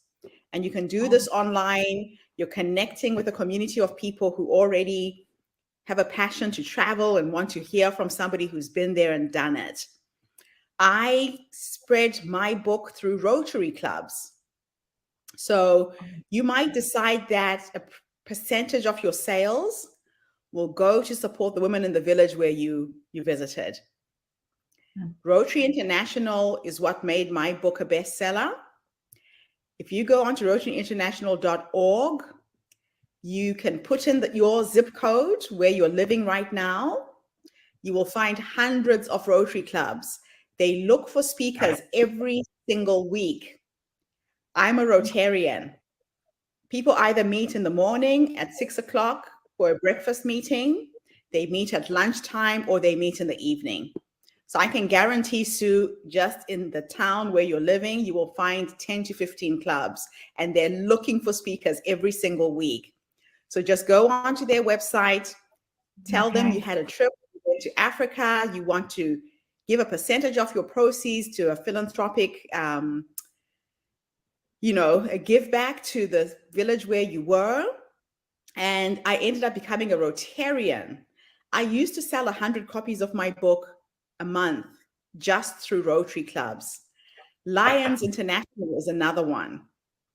Lions Club's focus is on people who are blind, but again, it's a social impact movement. They meet the same way Rotarians meet, and they look for speakers every single week. So this is really a message to anybody out there who has a self-published book. You're feeling frustrated, you're trying to grow your tribe, you're trying to get your message out. Be creative in terms of how you'll find those people. Tap into existing groups that have an interest in your content. So let's finish off our interview. That was a few tips and ideas to any of you out there who have self-published your books. Be creative in terms of how you grow your following. Look for social impact movements, groups that meet every week, that need speakers. You will speak for free, but you definitely will sell books, especially if you give a percentage of your profit to a philanthropic cause. Which I was planning on doing anyway, but yeah, that sounds good. Thank you so much, Sue, for coming online and sharing your story with us. Don't go away. Okay. Well, thank you, Gertrude, for having me. I appreciate it. Thank you to everybody who tuned in from all over the world. We are attracting some phenomenal go-givers. Sue's story is an example of somebody who had an experience, got changed because of that experience, and is now making a difference to empower other people through it. Thank you, Sue, for your work. And thank you for writing this book. I'll see you tomorrow, everybody, when I come back with yet another amazing guest. In the meantime, have a fantastic day, morning, or evening, wherever you are in the world. Bye for now.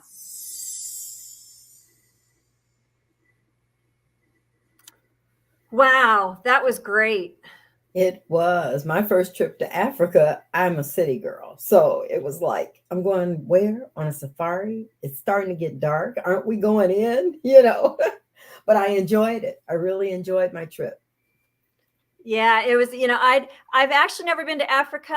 It was, it's been on my short list. COVID got in the way. And so that's definitely something that my youngest son and I actually started a fund called the RK. His name is Ricky, RK Travel Co. And it's taken us our African safari trip. So, but that was really interesting. The different take. I've heard other African travel stories, but she took the completely different take on that. So in fact, I'm going to order that book. So you made another sell, and she's also from the inland Northwest, where I'm from as well. So it's close to my heart. So anyway, welcome back, Troya. I'm here. Can you hear me? We can hear you. We can see you. We're so glad that you decided to, you are now joining us with all the technology working. And I will like to introduce you, everybody. Here, I'll go read your bio, and we look forward to hearing what you have to share with us. Thank you so much. You are welcome. So for those of you just joining us, I did read this bio before. But I'm going to read it for the people who are just joining us. So Troya has spent a lifetime committed to the service of others, an 8-year veteran of the U.S. Army and an ordained minister. Troya brings an empathetic approach to grief and loss. She's a certified grief counselor as well as a certified life coach. Currently, Troya is pursuing a master's degree in thanatology, the study of death, dying, and grief. She holds an MS in project management and a BS in criminology. Troya has used her life experiences and her education to develop a unique approach to empowering others through her grief and loss journey.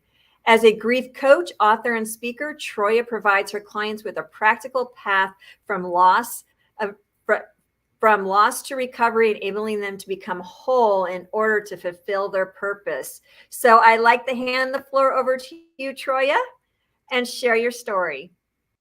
Thank you so much. Thank you again, and I thank Gertrude and your team for allowing me to share what I do. Again, my name is Troya Butcher. I hail from the U.S. in Pennsylvania, Lancaster, Pennsylvania, and what I do, I work with those who are grieving. I didn't come to this journey, as I'm sure a lot of people have and did, and that's normally when you get into your purpose, you have experienced something. And in 2019, I tell the story all the time about how I lost 3 very significant people in my life, and that propelled me into the grief field, the grief industry. And I like what one of the other presenters said about it's never too late to start something new. The person that I aspired to was, believe it or not, Julia Childs, and I learned that she started a new career well into her 50s, and she didn't start becoming popular until then. So in my 50s, when this grief began to surface and bubble up, that is when I entered into this journey in this world of grieving, because I think it's important for, I tell people all the time, especially in the Black community, we understand what death is, but we really don't understand this thing called grief. And that the pandemic has not taught us anything. Is this things that we're feeling, this loss that we're feeling, and the feelings that are attributed to that are grief. And so with that, I created not just my company is called Just Troya, the LLC, and my nonprofit is a Good Grief Healing Center, because we believe that the only the only bad grieving is when you don't start to grieve. So what does that mean? We have all lost something or someone or something that is very close to us, and that's the definition that we use, that I use anyway, is grief is the loss of a person, place, or thing that we're emotionally attached to. And my job and my hope is that we help those who are in the grieving process to do just that, and to acknowledge their pain, acknowledge what's going on in their world, acknowledge the loss. Because I think it's important that we as women, we as caregivers, we love everybody and we care for everybody, and sometimes we're the last people that we take care of. So our mantra in our curriculum that we use is called you matter, and so does your grief. Because first we need to acknowledge that as we're taking care of everyone else, that our feelings, our emotions, our pain, all of that matters as well. So that's who we are. Hey, Miss Gertrude. And so we're just here to just help people not get lost in their grief, and if they are, to help them to understand that they're not Humpty Dumpty, and all the king's horses and all the king's men are not going to come and put them back together again, and that it will take work, but it can be done. And that don't beat yourself up because grief is not a linear process, but more of a cyclical one, meaning that today may be a good day, but tomorrow may not be. And again, it's something I had to learn as I began to walk out my own grief and begin to acknowledge the fact that my life is changed now that I don't have my grandmother anymore, now that I don't have a best friend that I would rely on and call every day. But you can get through it. There is light at the end of the tunnel. I know that's a cliche, but it really is. And you can begin to smile again. You can begin to laugh again, and you can begin to live in purpose. Hello. Hello. Thank you so much. That's such a great message. And, one of the things that, caught my attention, well, first of all, thanatology is a new word. Every day I try to learn a new word, and I have a new word. So the study of grief, I now know that that's an actual thing.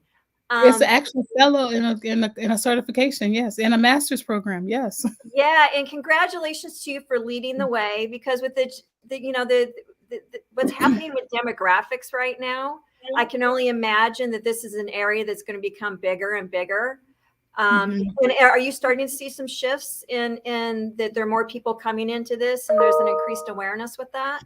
I think what I've seen, especially on Instagram, absolutely.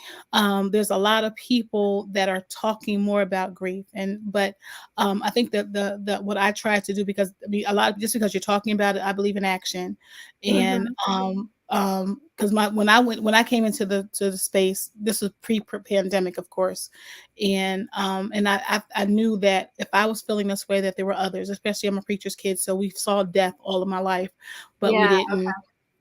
We didn't say, well, how can I help? Well, we would say, how can I help you? But we didn't really mean it.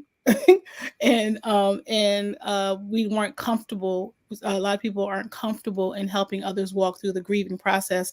And I believe it takes, like anything else, I believe it takes a special person to walk in this field, mainly because the grief world can be hard, and you're pulling people out of their hurt and their trauma, of their loss, that you have to be very careful that it doesn't leave their shards or their glass, their hurt and pain on you, and that when I leave talking to someone, that when I go home, I'm not re-traumatizing myself. And I think that I have been fortunate and blessed in that manner, that I was actually called to this work.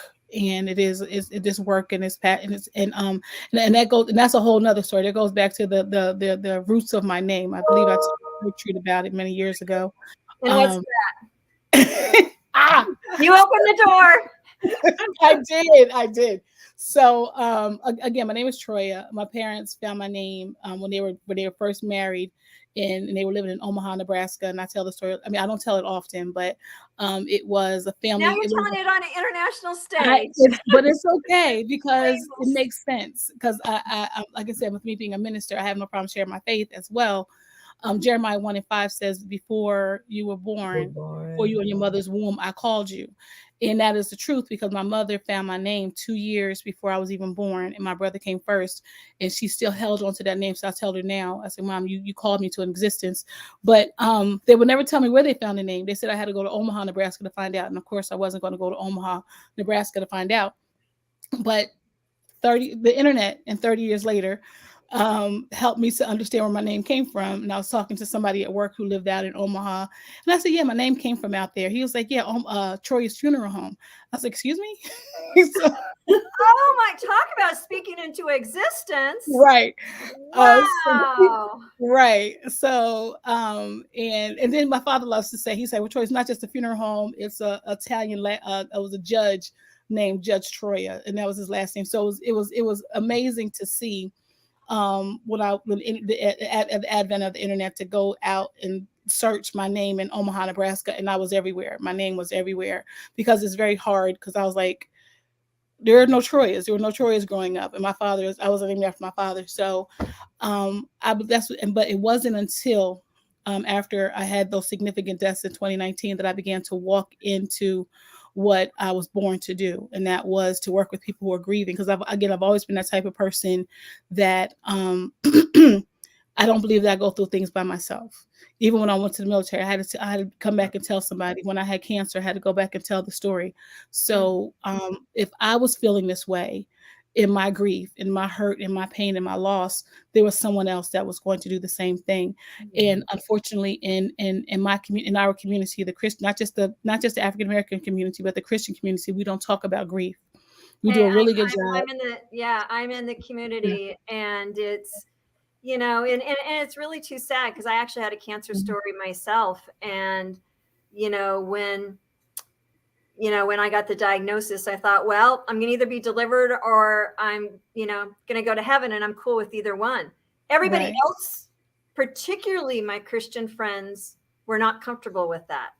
No. And that's one of the things I really saw when COVID happened. I mean, I could really go there off the rails if you want to, but part of it, I believe, part of it is that we got to see who's afraid of death, and what does that mean, and how will people respond to it?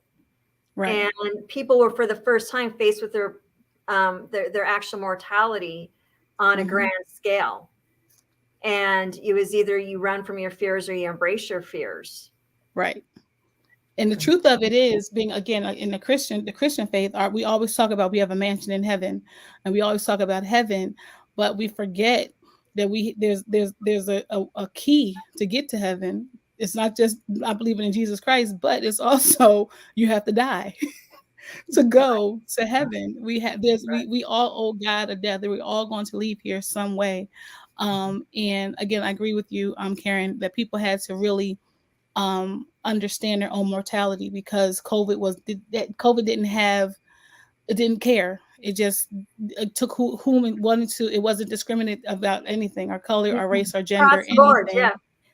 Yes, and it didn't matter. And but I also think what COVID allowed us to do was to become a community where we needed one, because it shrunk the world, if you will, and now we were able. Now people are able to have a community as well. Again, so that's why I thought there's. I mean, I actually, I call myself a blessing finder, so I'm always going to find something good and something. But it's like from COVID, it really exposed. You had to come to terms whether you're afraid of death or not, but it also exposed whether you had a community or not, which can be sad if you found out you didn't have one. But also it's an opportunity to say, well, you can be sad about that, or you can actually reach out and find community. And I live in the international world, and so Zoom, you guys, you're my people. Yeah. Exactly. And that's part of helps with the grief process, right? Yes. And that, when and again, in our community, I think when we realized again how important the death and dying process was, and how we do not in the Black, and now I'm talking specifically with the Black community, how we don't, we grief is compounded. I think the biggest one was when George Floyd unfortunately was killed. Mm-hmm. Then you saw, and then on the first time on the American stage, what was being shown it was in clear video. I didn't watch it because I just couldn't. It was But daily trauma, wasn't it? yeah, it was what Trump, what we have been saying for years, with the Black community have been saying for years. So we have this complex a relationship with death anyway, in our community, and with dying and grieving. But on the world stage, we began to find like-minded people, and we were beginning to model, and I learned all these. I'm learning all these terms now that I'm in school. Model what the grief process looks like for our community, for even in the Christian community. And I don't want to just concentrate on the African American experience, but also in the Christian community, that there's this model now that we can see, and grief is pushed to the forefront. And just like with any other mental health issue, it's being talked about now. What am I feeling now that I'm coming out of COVID? Now that I haven't been able to see, I wasn't able to memorialize my mom, my dad, I wasn't able to go even see them. So what does that look like? So we had to kind of, and then you have on the other side of that, you had the frontline workers, and my heart ached for them. I mean, they when the pandemic first started, I read countless stories of where people were nurses and doctors were taking their lives because people didn't believe that this was real. So I think for the first time in this particular instance, that we were able to, like you said, begin to find our people, find who we can, and for lack of a better term, drives everything. It really right, is. who we can rock with, and who we can who's going to be there for us in the time of need. And then for those who don't have a community, that was what my goal has been, is to say, you're not alone. You're not alone in this journey. You're not by yourself. You don't have to go through this by yourself. And a lot of times, a lot of people, that's what they're doing. They're going through this grieving process alone, and they're getting stuck in the loop in their head, like nobody loves me, nobody's caring about me. And I think for me, the biggest thing that pushed me again is I heard a story. This was pre-pandemic. A young man, his grandmother passed away. She raised him, and he was in the church. He was raised up in the church, but he also, his lifestyle was against what church would talk about, and he ended up killing himself because he didn't think that anybody loved him in his grief. And I said, there will not be another person, if I have the ability to do so, to ever feel that way. And even in the pandemic, and so we try to make sure that we let people know, listen, and I think that's where the whole concept of the "You Matter," our slogan, "You Matter and so does your grief," so that people understand that, one, you're not alone. Two, you are important, and your story is important, and that you don't have to sit in a dark room and just be in your head, but get it out. Begin to get it out. Well, I want to jump in here if I may. Sure. My minister, he's retired, and he's from Omaha, believe it or not. Okay. And when he retired, he and his wife started this grief ministry. And so he approaches it not only from death, because ministers are used to death and all of that. He approaches grief from a mental standpoint.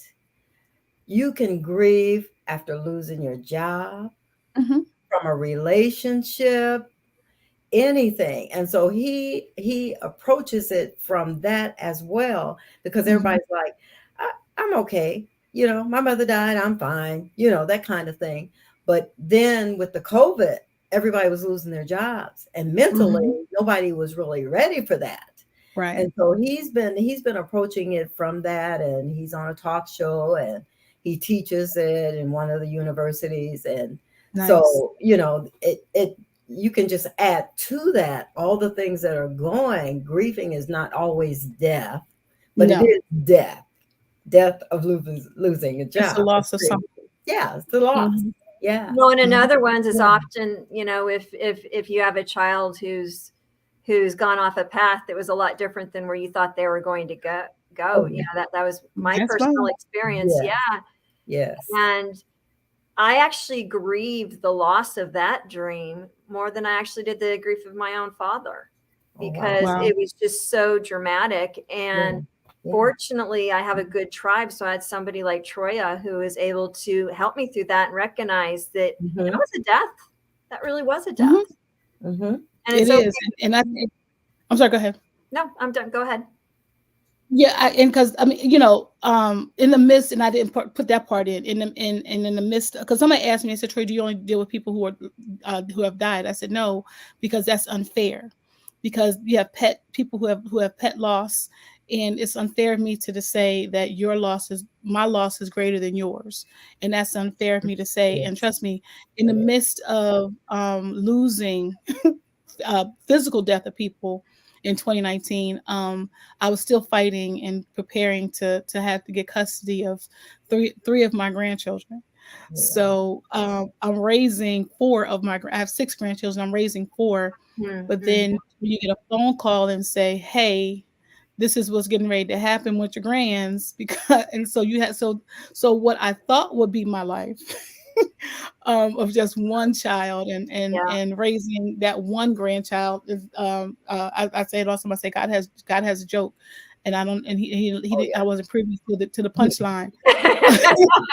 I think a lot of us could fall into that. Oh, Right. yeah, definitely. And that was, and when I look at it, and it's hard to and people ask me, well, sure, how do you keep moving? And I said, my mom, we grew up, again, we're pastors' kids, and the one scripture that my mom made us, one of them anyway, was Philippians 4:13. I can do all things through Christ who strengthens me. And I do have a podcast, and one of my podcast guests was a good friend of mine, and she said, Troy, that thing that he's strengthening you for is that thing that belongs to you. So people ask me, well, how are you doing all of this? I was like, because this is a thing. It was your gift, and it's your gift. Right. You're And this passing it on. is what I'm here for. I said, I didn't want to have 4 grands at the same time as having a business, and at the time I was working a full-time job. And now that but all of these things, like you said, they're things is not for me. And I think that's what is my driving factor, is that I don't want anyone to be lost. And I'm so glad as your pastor, Miss Terry, was there saying, stood up to state, because this is a hard field to be in, just because of the emotional impact that we have on people, but the reward is so much greater, in my opinion. And I'm clearly biased, but I never want anyone that God has assigned to me to feel lonely, depressed, or they have no other options, and that they don't have a way of getting out of the grief, or that they don't have a model of what living. You'll never get over the grief. And I was really mad when I heard that in class, and when they said grief never goes away. And I was like, that's not appropriate. I don't accept that. Right. But in reality, when I sat down and once I got out of Troya mode and I sat down, I thought about it, and I was like, well, that's true, because it just changes faces, right? It changes faces. It changes situations. One day you can be great, and then the next day it'll take. Like I said, my friend, he was a truck driver, and a year after his death, I was and I'm thinking I'm good. I'm thinking I'm good, and an 18-wheeler was right beside me at the stoplight, and I looked over, and I was right back to July 12th. And I said, okay. Or holidays, again, I tell that story all the time with my grandma. She taught me how to cook. So when Thanksgiving rolled around and she wasn't there for me to say, hey, Graham. So it goes in stages, it goes in waves, and it's cyclical. It really is cyclical. But the biggest, what we have to show people is it's okay to be not okay with where you are. And we want everyone, when people come to us, we want them not to be broken. We want them to be whole, because we don't want to see anybody's brokenness. And the fact is, when people are grieving and they've lost something, they're broken, and they're trying to figure out, they're grasping at the broken pieces and trying to put the broken pieces back the way they were, when in fact the broken pieces, you can still use them, but they're going to be put together differently now. And you can still ride and walk with those pieces, but they have to be put together differently. As I said before, we're not Humpty Dumpty. Yeah. All the king's horses and all the king's men are not going to come and put us back together again. We're going to have to figure out what that looks like. And it's not going to be a perfect puzzle. Now I have one last question for you. And it's a question Gertrude has been asking everybody at the end of every discussion is, what would you tell your 100-year-old self? My 100-year-old self, my 100-year-old self would tell today, Troya, girl, rest when you can. Rest where you can, because of everything you have going on in your life. But again, keep putting things in place that when you get to be 100, you can sit still, but knowing that at the end of the day, that it was worth it, that your journey was worth it, that there are people that grief, this whole grief journey is one that you walked out your purpose. You did what you were supposed to do. And because my mission is to normalize grief where it's not normalized. And that at 100, I can look back and say, hey, people are understanding that this is grief, and it's okay not to be okay, and that they're not alone. Well, that's an excellent message. Now, how can people find you? I am everywhere at Just Troya. Just Troya. I'm on every social. I am on LinkedIn, IG. What all of them? Now I have a WhatsApp because somebody had me do a WhatsApp. I didn't know what a WhatsApp was. Now I'm on WhatsApp. So we all have one. Well, thank you. Go ahead. Real simple. No, I just try to make my life real simple and real easy for people to get to me, which is Just Troya. Excellent. Well, thanks again for sharing your story with us. You're welcome to stay on for the next one. Yes, now, the next speaker, her name is Kekua. I'm not going to even try to say the last name. I'm sure she'll say it in her video. I'll read her bio. I had a career in fitness industry, teaching, training, and running a gym. I loved it, but by all accounts, it seemed like the perfect lifelong career path. However, I eventually realized my true passion lay in the aspect that can be overlooked in the pursuit of physical goals. It was the internal growth. You see, I know what it feels like to question what life is supposed to be and think that I effed it all up. I was the stereotype trifecta, the unhappy wife, the overwhelmed mother, the empty woman who had no idea when she disappeared. I experienced marital betrayal and lived with long-term emotional abuse. I was lost and confused and unsure of everything except for my children. It wasn't until she learned how to develop herself from within that she realized she could create a powerfully happy life. Over time, she had unknowingly systematized her progress and crafted a really simple approach. She emerged in a healing, stronger and more confident than she had ever been, knowing how she wanted to live her life to look and feel, and she became driven to help other women do the same for themselves. So let's listen to her story now.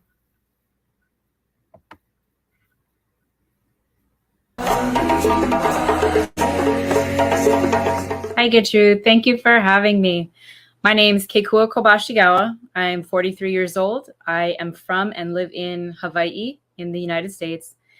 And I'm just really glad to be here. I love the concept that you have going on here of being able to use our stories to educate and empower other women, because really, I think all of our stories are so very similar that if we didn't allow ourselves to feel so alone when we're going through hard times, we would be able to see the same struggles in the people around us and be able to learn and rise from them.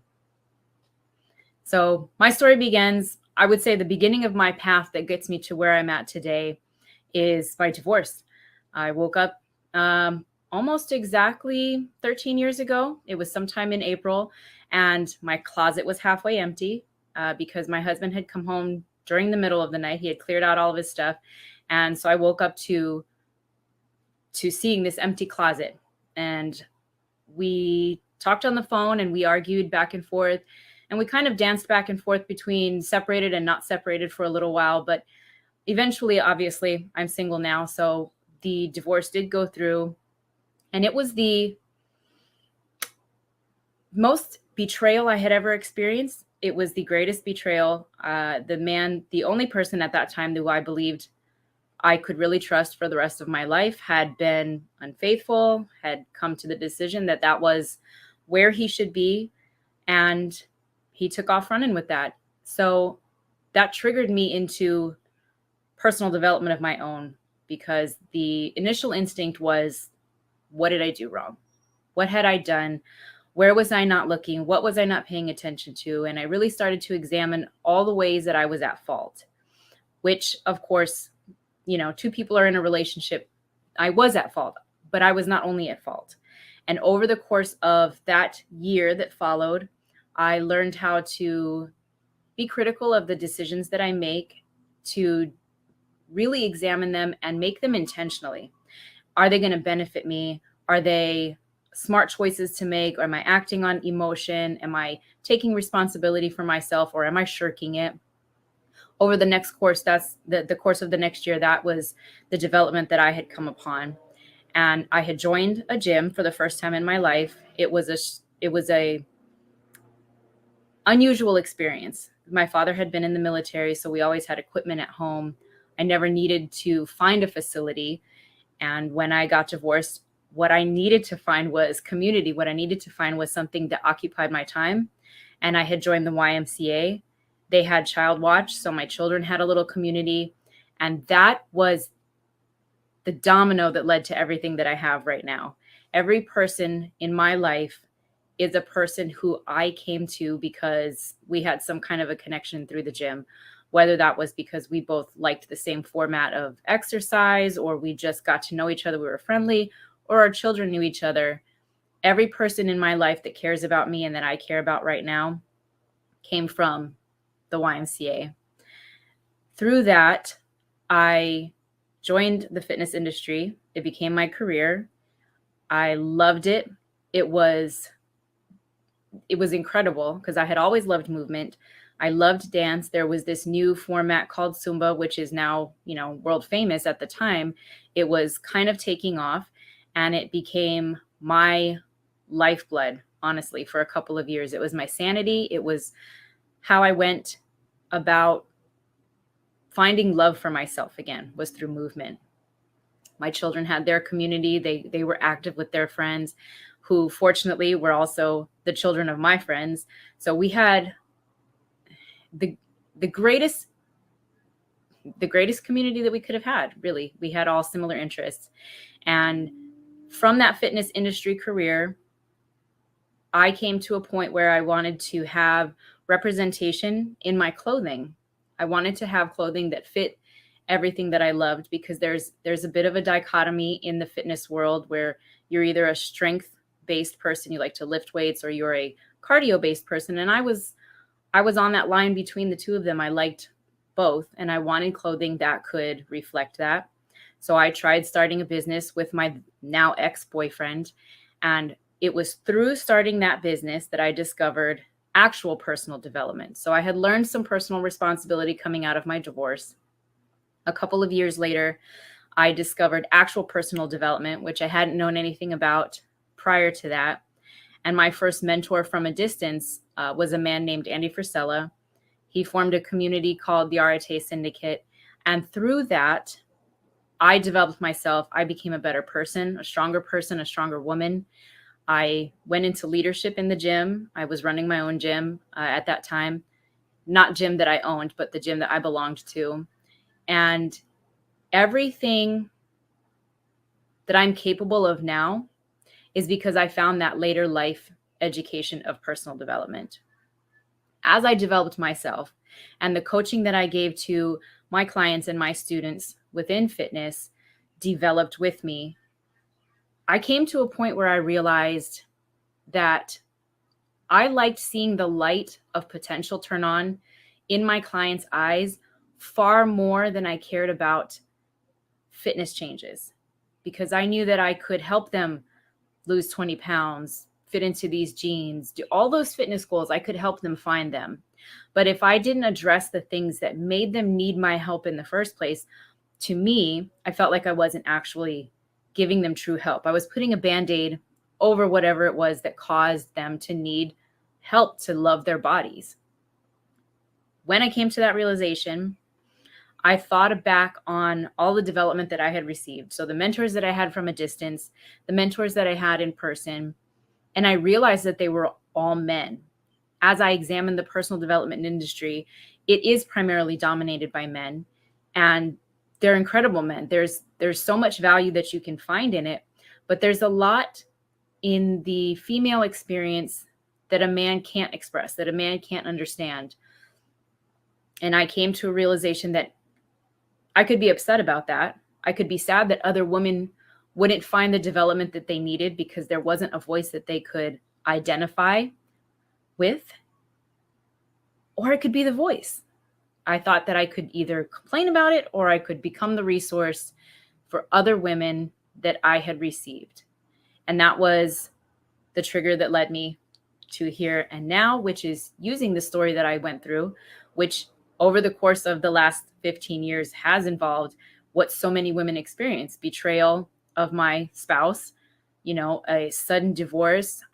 In the relationship that followed, I experienced emotional abuse, manipulation, things that I had been naive to because I had never experienced them, of course, before. I thought that that was something that you see on TV, something that you see in the movies, not something that people actually do to each other. So I was vulnerable to that. And I know that if I share my story, not the story itself, but if I share the healing that came out of it, so many women have the same story all the way up to the healing. But if I share the healing that I got, that's where I feel like I can impact women. And that's my dream. I want to inspire other women to recognize that they can heal from the things that they've gone through, that we all go through, unfortunately, and use the system that I created for myself to hopefully be the steps that they take towards taking control of their life, to empowering themselves, to recognizing everything that they're capable of, everything that they deserve, which is everything they're capable of, and helping that light turn on. So coming out of that, I wrote a book. I published it at the end of last year. And I'm very, very happy to say that it launched at bestseller, because that means to me that I reached as many women as I could. I can confidently say that if I put out a resource into the world, I'm putting it out there because I want to be able to touch women that I may never, ever come in contact with. I can't touch everyone one by one. I can't work with every single woman that needs me, but I can put out a resource, as many resources as possible, to help them find the same healing that I found. Wow. It's a pity that the story you've shared is a more common story than it's not common. So I have a similar story: separation, divorce, ended up grossly overweight and collapsing with heart failure from hypertension and stress. And this is happening to women all the time. But one thing that you said that really struck me was taking responsibility for what had happened. You're right. It does take two people to make a relationship work.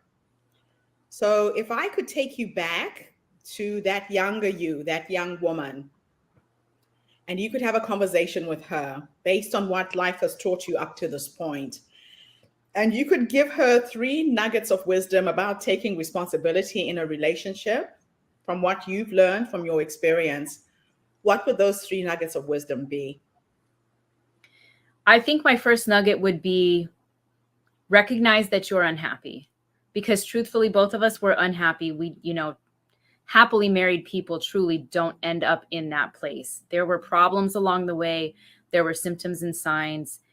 And if I had been stronger than I was at the time and intellectually honest with myself, we could have come to that divorce sooner and maybe in an amicable way, as opposed to, we weren't, it wasn't a terrible drawn out kind of thing like some of the things that you see in the news, but it could have been done on a more friendly basis.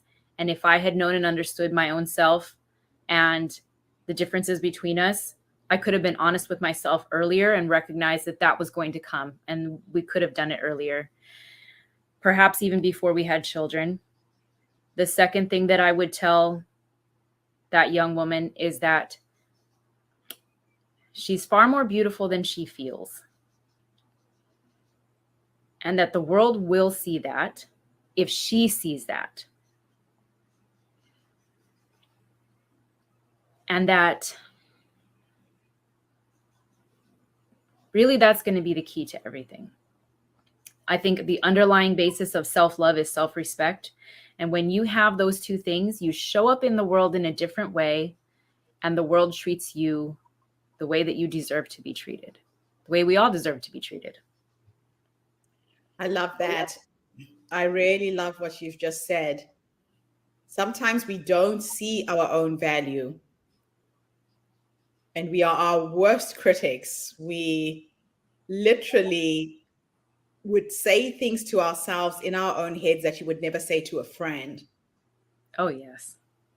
So sometimes when I'm coaching women who are going through situations like this, I just keep saying, you know, that little voice that runs in your head, would you say that to your best friend?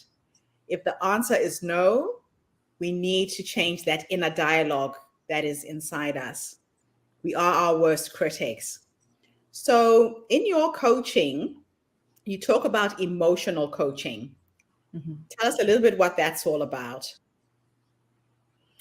Emotional maturity, I think, is something that a lot of us are not aware that we are lacking a certain amount of it. We get into relationships that are emotionally immature because we don't understand our own lack of emotional maturity. And this manifests in the way that I've seen it. The biggest manifestation comes through different forms of insecurity. So, you know, when we have prejudice against certain things, when they're not based in logic, which most of the time they're not, these are rooted in our insecurities that are deep-seated, subconscious, unconscious. You know, a lot of them come back from our childhood. And learning to find the insecurities that are underneath of our behavior and all of the other unconscious programming that goes along with it that influences all of our emotions helps us be able to evaluate our emotions in the moment instead of reacting to them. When we can evaluate and respond to the things that we feel as opposed to being controlled by them, it changes the dynamic that we have with our own selves, that internal dialogue, and then the dynamic that we have with the whole world, with our significant others, our children, our, our bosses inside of our employment or our clients. Everything that we do can be improved if we improve our own emotional maturity. The other thing you mentioned was that you regret not having left earlier and got out of this relationship earlier. A lot of us can see the signs coming from a mile off. Sometimes when the children come, you say, oh, I need to stay for my children. I need to keep my family together. Mm-hmm. What was the breaking point for you? What was the straw that broke the camel's back that made you leave? I actually wasn't the one that left. He had left. He walked out in the middle of the night. I would say the straw that made me not willing to take him back, when we were arguing, I knew there would come a point, because I understand my own self personally. And I said to him, you know, there will come a point where this can't be undone, where we can't move backwards from it. And that point for me, when he came back and he wanted to put an end to the divorce proceedings and he wanted to get back together, I had crossed the barrier of recognizing how much easier my life was as a single mother than it had been as a married woman and already being a single mother, because I was carrying, like so many women do, I was carrying everything in the household. There was no help. When he came home from work, he felt like he shouldn't be responsible for anything. And when I hit a point in my alone time and my solitude and recognizing this is all so much easier than it was when I expected help, that was my no going back moment. That was the line that I crossed over and knew that I could never come back from. Now, if I take you into your future, let's imagine that time is an illusion. Your past, your present exist in the same timeline. And I could take you to the 100-year-old you, that amazing woman who's empowered so many other women through the power of her story. And if you could have a conversation with her, what would you say to her? Because she's guided you to that point. I would thank her for the diligence that it took for me to get to that place, because I understand that learning is slow. And a lot of times that we do have to come through the experiences before we can learn from them. There's a certain amount of things that we can learn by seeing experiences around us, but then there's also a certain amount that we will never understand until we experience it. So I would thank her for her diligence, her patience with me, and for her love, because it's the love that she developed that lets me do what I do now, that lets me want to share that with the world. That is absolutely beautiful. Yeah, the beautiful thing is she's already in all of us, right? She's Absolutely. already there in the future, guiding us there. But sometimes as women, we forget that we have that inner strength in us. So I love to ask that question to all of my guests, because no matter what you're going through right now, you could be listening to this interview, you're on the brink of a divorce and you're thinking, can I do it? You can, if it's going to be good for you and you feel that that's the right move. So you have to trust yourself and trust your intuition. Mm-hmm. So let me end my interview with this question. Is there anything I should have asked you that I left out?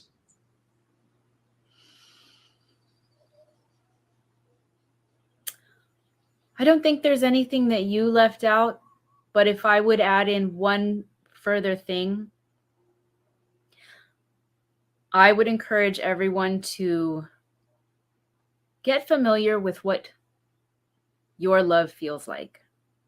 We as women and we as moms, we can't help it. It's literally in our biology to want to care for those around us. And that's a great thing. That's how we build families. That's how we build communities. But we so often forget that we are a part of those families. We are a part of those communities. And you should know what your love feels like as much as your children do, as much as your spouse does, as much as your parents do. You need to remember to love yourself, because if you disregard yourself, how will anyone else know how to love themselves through your example? Your children can't learn what you tell them. They learn what you do. So the best way to have that impact is to keep your cup so full that it overflows, and you can give that overflow to others. And that's how your children, your spouse, your parents, all of the community around you will learn how to love themselves. And they'll have overflow to give back to you because you've taught them how to fill themselves to an overflow. Wow, what a beautiful and powerful end to this interview. Thank you so much for the work that you're doing to empower women. So I take it you work online, and how can people find you? What are the best ways women can reach out to you? The easiest way is that you can reach out to my website. There's a contact form there, kekuak.com. And you can find all of my socials. You can contact me directly there.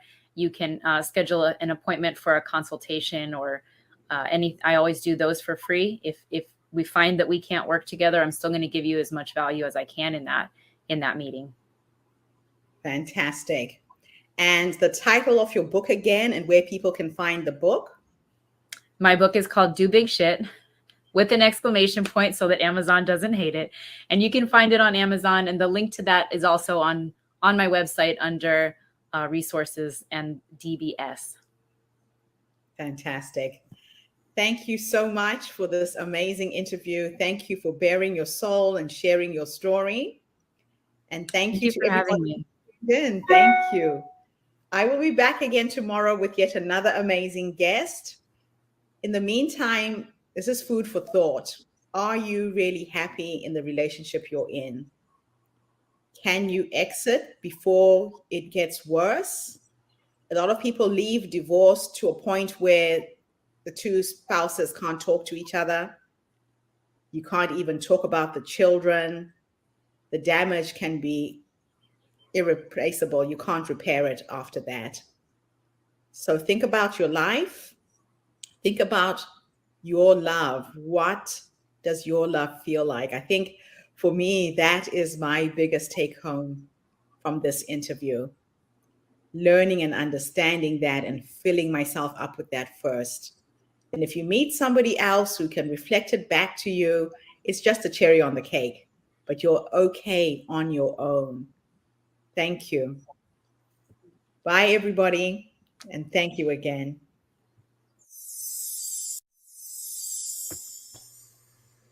Wow. That was so true. You have to know you before you can start trying to help people, you know? Well, it's unbelievable because we spend so much time chasing a love and then getting mad at a person because they're not giving it to you, because you don't even know what you wanted, and they're giving you something that you can't even define. They're not giving you what you can't even define. Oh yeah, that's true. I've gone through 2 divorces. I'm in the 2 marriage club too. Yeah.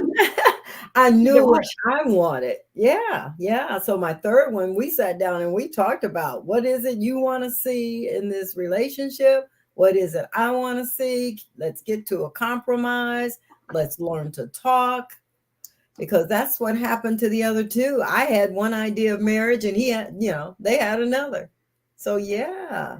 Well, and what happened with me in my first marriage, it was waited too long. It was just a train wreck and it was not good. The second one, we actually are like best friends. We should have not been a couple, but we had, it's kind of like, what is Gwyneth Paltrow did, like intentional decoupling or whatever she called it, Yeah.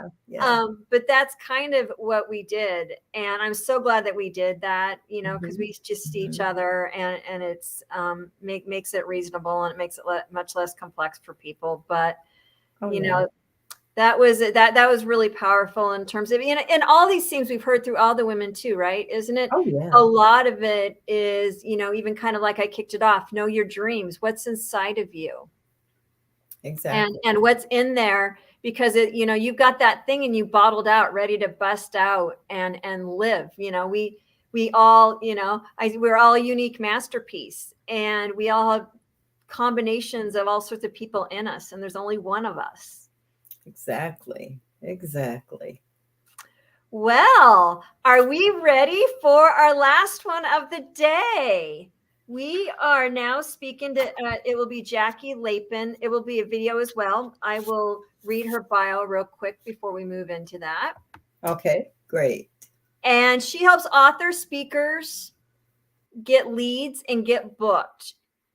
She is an expert in helping leaders get booked so they can grow their business and change more lives. She gives speakers, experts, coaches, authors, entrepreneurs direct contact information for all evergreen speaking opportunities in the markets of their choice in North America through her speaker opportunity directories. She provides radio media tours which allow your voice to be heard, delivering your intended message to people who are truly interested in your subject matter. She reaches out to 9,000 plus radio shows and podcasts that are specifically focused on personal, business, and spiritual expansion. So I will now give the floor to her video.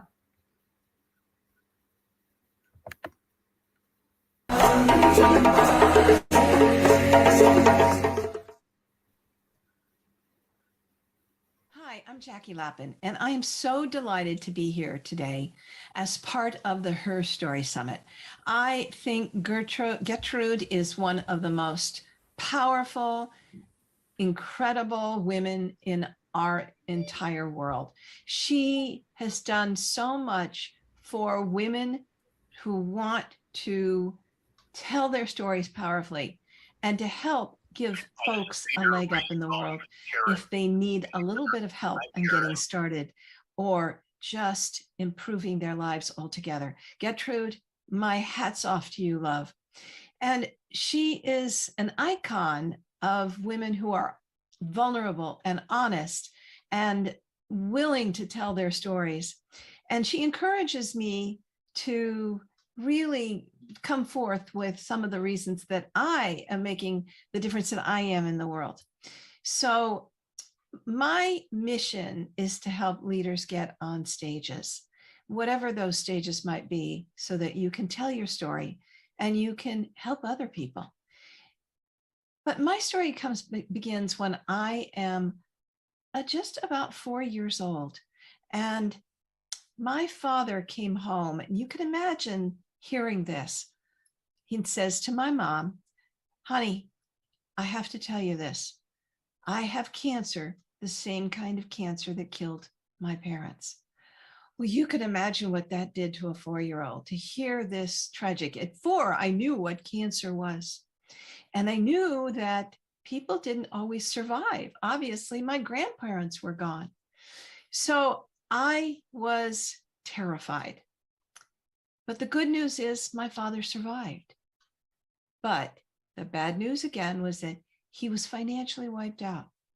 Now, when that happened, he had no choice but to start over and wanted to move us to another part of the state just to get a new foothold in the world. And he did, but there was only one problem. This part of the state was very, very unwelcoming, let's just say. They didn't like outsiders. Have you ever felt that like yourself? Do you know what that experience is like? I'll bet you have. And as a result, even the kids were like that. And they didn't want anything to do with me. My childhood was spent almost entirely alone. Whew. But as I grew up, I wanted something that made me feel visible, validated. I felt that I had no voice, that these children and their parents had silenced me, that I had no validation in the world. And so I was a Wild Dodger fan. I got that from my dad. And I loved writing. And listening to my intuitive sense, even way back as a child, I said, I'm going to put these two things together. And I am going to become a sports writer. Now, back when that happened, there were no women sports writers. And so I didn't listen to all the people who said, you're kidding. She'll never succeed. She's a girl. I didn't listen to that. And you can imagine my whole peer group, they already thought that I was weird, that I was different. But I really put my heart and soul into it. And so I read the LA Times every single day to learn how to become a writer. And I geared myself in high school and college to do this. And so I believe that success is the best revenge. At 20, I was at the Detroit Free Press. At 21, I was on the front pages of the Los Angeles Times and at the Associated Press. At 22, I'd co-hosted the television show Dodger Dugout here in Los Angeles. And I went to the Washington Post. So you can imagine that was really extraordinary. I, in fact, even made national television because I was so early in the game and one of the few women who really was talented as a sports writer as young as I was. So that was really an exciting time and validation. So then the next part of my journey is I wanted to have a sports public relations agency. And you can bet what those other guys, and they were all guys, said about this female interloper into their business. Ha! She'll never make it. Well, within the next couple of years, I had a client list that was world-class. Avon, Seagram's, Showtime, the Ice Capades, the Harlem Globetrotters, the National Hockey League, the Golf Channel. And I can go on and on and on and on with companies and organizations and sports entities that we represented during that time. And we also became one of the 2 leading PR agencies in cable television as that was emerging in pay-per-view. Oh yeah, and I also was in boxing and poker, if you can imagine. I launched the worldwide poker phenomenon with the World Poker Tour. So my story is one of triumph, of coming through all of that, despite the naysayers. And when I got through all of that, I realized that my heart really lay with the people who were making the world a better place. I wrote 2 books in personal growth on my own and realized that these were my kin, the people who were using their books to improve people's lives or help the businesses, or they were in service to humanity somehow. And so I decided to really focus my world on that. And so for about 12 years, we've done radio podcast tours where we introduce authors and leaders to 9,000 radio shows and podcasts with a minimum guarantee of 30 interviews. And I'm proud to say that some of my clients are Don Miguel Ruiz, Ariel Ford, James Twyman, Joe Vitale, Chris and Janet Atwood, Maureen St. Germain, and people who really are the leaders in the personal growth space, the luminaries. But also, if you go to our website, you'd see 80 other testimonials. We've done this for about 300 people over the course of the last couple of years. But about 4 or 5 years ago, some folks said to me, "Can you book me for speaking gigs?" And we said, "No, we don't want to do that, but we know where they are." And so I created something called Speakertunity, the Speaker and Leader Resource Company. And that's where we provide leaders all the contacts so they don't have to do any of the research, so they can get booked on live and virtual stages, on podcasts, on radio shows, on virtual summits, on TEDx's, and lots more, and conferences. We've also got conferences now coming.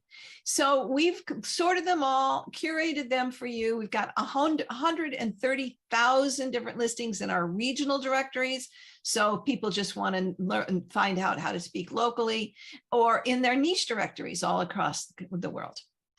So this became so important to me, to give people the opportunity and the tools and the resources to get on stages, because I want you to be able to deliver your messages in all the places that it counts, wherever you can come into contact with the people that are meaningful to you. So I really, if you're not speaking, I want to tell you what the 10 reasons why speaking is so powerful and essential for leaders and entrepreneurs and coaches. This means that you really need to be thinking seriously about getting off the dime and going out and speak. And let me tell you why that it's really important for you to do this. And these are the 10 powerful reasons why. The first is that you want to grow your authority and the recognition factor for the work that you do in the world. You can grow your status so that not only it makes it more likely that people will book you, but that prospective clients will come to you because they know who you are. It increases your stature, your impact, and your attractability factor, your ability to attract clients for you. Now, that's the first one. It just really makes you a sought after expert in your marketplace. Now, the next one is that by speaking in a room with people, you create an intimacy, a kind of connection to them, a rapport that instills the know, like, and trust factor into the equation. This is where when people can see you, they are much more likely to want more from you, to buy from you, whether it's a book, whether it's a coaching program, whatever it is. Being in a virtual room or a live room with people really gives them a sense of knowing you, of feeling you, of having an emotion about who you are. And that builds a rapport for the relationship to follow. It increases your potential success rate. Most authors will know that the most successful strategies for them are being in a room with people who will buy their book. The same is true of pretty much anything else. The third thing that I really like about speaking is that it gives you anywhere from 30 to 90 minutes to reinforce the audience's pain points and that you have a solution for it.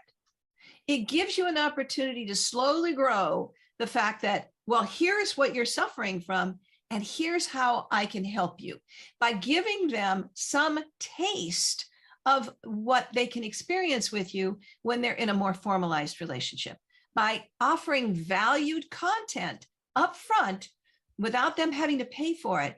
They begin to really get a sense that, wow, if I worked with this person, that I would have more even than what I'm getting here. It's a real powerful positioning and gateway to sales.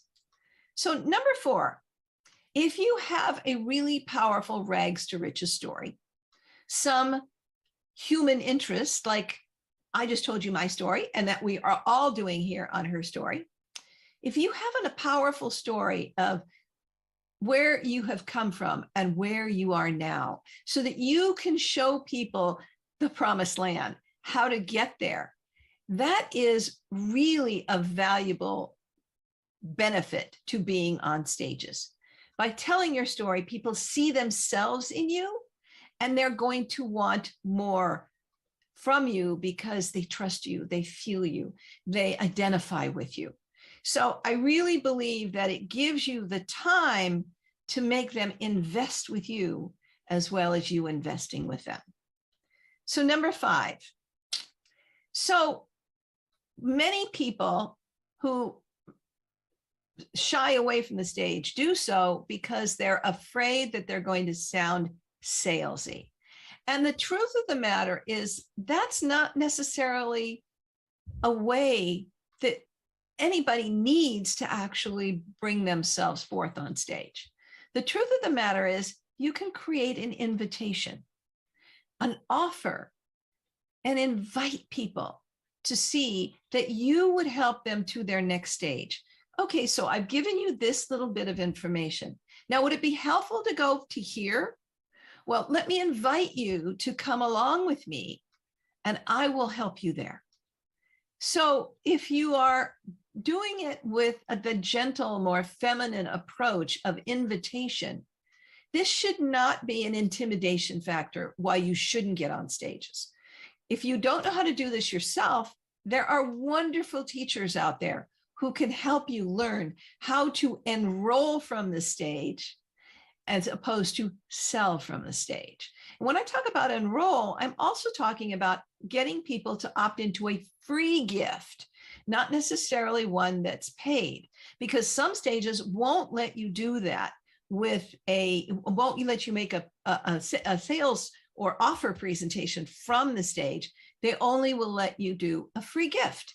And if you do that free gift right, you're going to have lots and lots of people that come into your opt-in list. You start building the relationship, and then you can make the offer to them after they're in your community. So, number 6, speaking is a great way to test what will move an audience to action. You know, the nice thing about starting on local stages, smaller stages, organizations you're already associated with, is that you can see what's going to work. You know, your first presentation may not get a lot of response, but if you go home and tweak it and work it a little bit more and ask people what they thought, you're going to actually dial it in. And speaking gives you that opportunity to do that many times in a situation that is not necessarily do or die. You know, most people understand if you're honest and vulnerable and authentic with them, they'll understand if you're not a polished professional, that you're still just trying to make it work. And you'll get a lot of feedback from people to be able to see what works. Here's number 7. There are thousands and thousands of stages out there. Before the pandemic, they estimated there was 6,500 live stages a day in the US and Canada. Now, there are way more than that. They're well over 10,000, and they're live and they're virtual, and some of them are hybrid, so that you'll be in the room presenting to that group, but it's on live stream. And so people will be able to catch it up on live stream. So that's really a great benefit, but they are out there. There are so many different places and ways that you can speak: meetings, venues, associations, conferences, summits, numerous different ways. Why shouldn't it be you? People are looking for speakers with solutions. Why shouldn't it be you? You have an opportunity to serve your community, and those stages are just waiting to be plucked. So I strongly encourage you to take a look at the reality of the gold mine that is waiting for you. Number 8. So speaking of speaking platforms, it's just as easy to deliver your presentation on a podcast or a summit, virtual summit, as it is to a live virtual meeting or a live meeting or a virtual meeting. And the good part about starting with summits and podcasts and radio shows, if you're intimidated by getting on stages, is that you can actually perfect what you're going to say on stage in question form. The same content divided by the host questions. If you give them questions so that they know what they're going to be asking and you know what they're going to be asking, allows you to practice what will be great on stage. I did over 100 interviews for my last book, and I'm telling you, I was 10 times better on stage after that because it was coming so naturally to me. I knew what I was going to say. I knew what the flow was going to be. And you never want to memorize your speech. You just want to memorize the outline so you can speak to each different section and portions of it as you follow along. So the next thing is, it's always nice when somebody pays you to get on stage. But the truth is there are fewer and fewer organizations that will do that. So don't hold out with this, I'm only going to speak if I get paid. It doesn't work like that in today's world because those stages are so limited, and they really are for the people that are much more experienced and have a track record. So, and the competition is really stiff for those. So you have to be at the top of your game.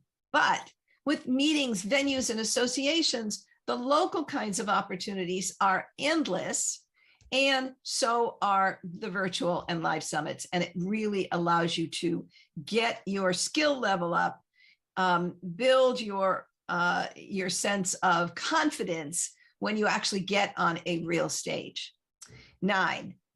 That was 9, sorry. I'm off by 1. And so 10 is that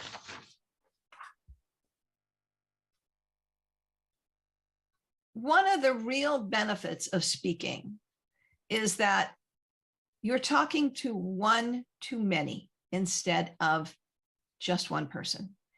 If you are already burned out, tired, exhausted, and you are trying to figure out how to make more money, how to serve more people, speaking is an incredibly effective way to go, because you can get into a room of 30, 40, 100 people and pick up multiple clients instead of having to do the sales process one person at a time. Now, you can then take them into an individual coaching program. You can take them into a mastermind. You can take them into an e-course and maximize your time. But you're not losing all that time in one-on-one conversations, your sales conversations, offer conversations. They know what the offer is. They've expressed their interest. And then it's all a matter of either them coming online and taking advantage of it, or having a briefer discovery call in order for you to actually get them to say yes to working with you. So that's some of the 10 reasons that it's really, really valuable for you to look seriously at speaking. And of course, over here at Speakertunity, we would love to help support you, give you an idea of where the opportunities are for you personally. So I currently invite you to come on over to meet with me. And here's the really cool part.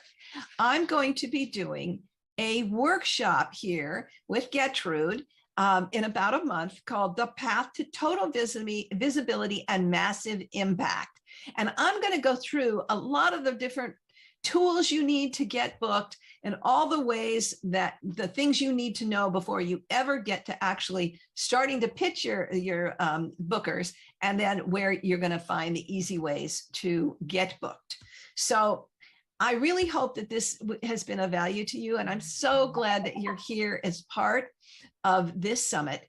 And I want to thank Gertrude for giving me the opportunity to do this and to share this with you. And I know that here I am on the closing day, so hopefully we saved a little bit of the best for last. So it was so wonderful to see you, and feel free. I am always here to help you find your voice.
Hello, everybody. I'm not sure if we're having technical difficulties, but however, that was our last speaker for today.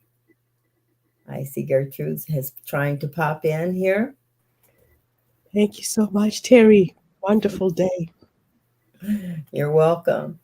So that was our last presenter for today, and we are so happy that you have joined us. No matter where you are in the world, crossroads are inevitable for everyone. We all go through them.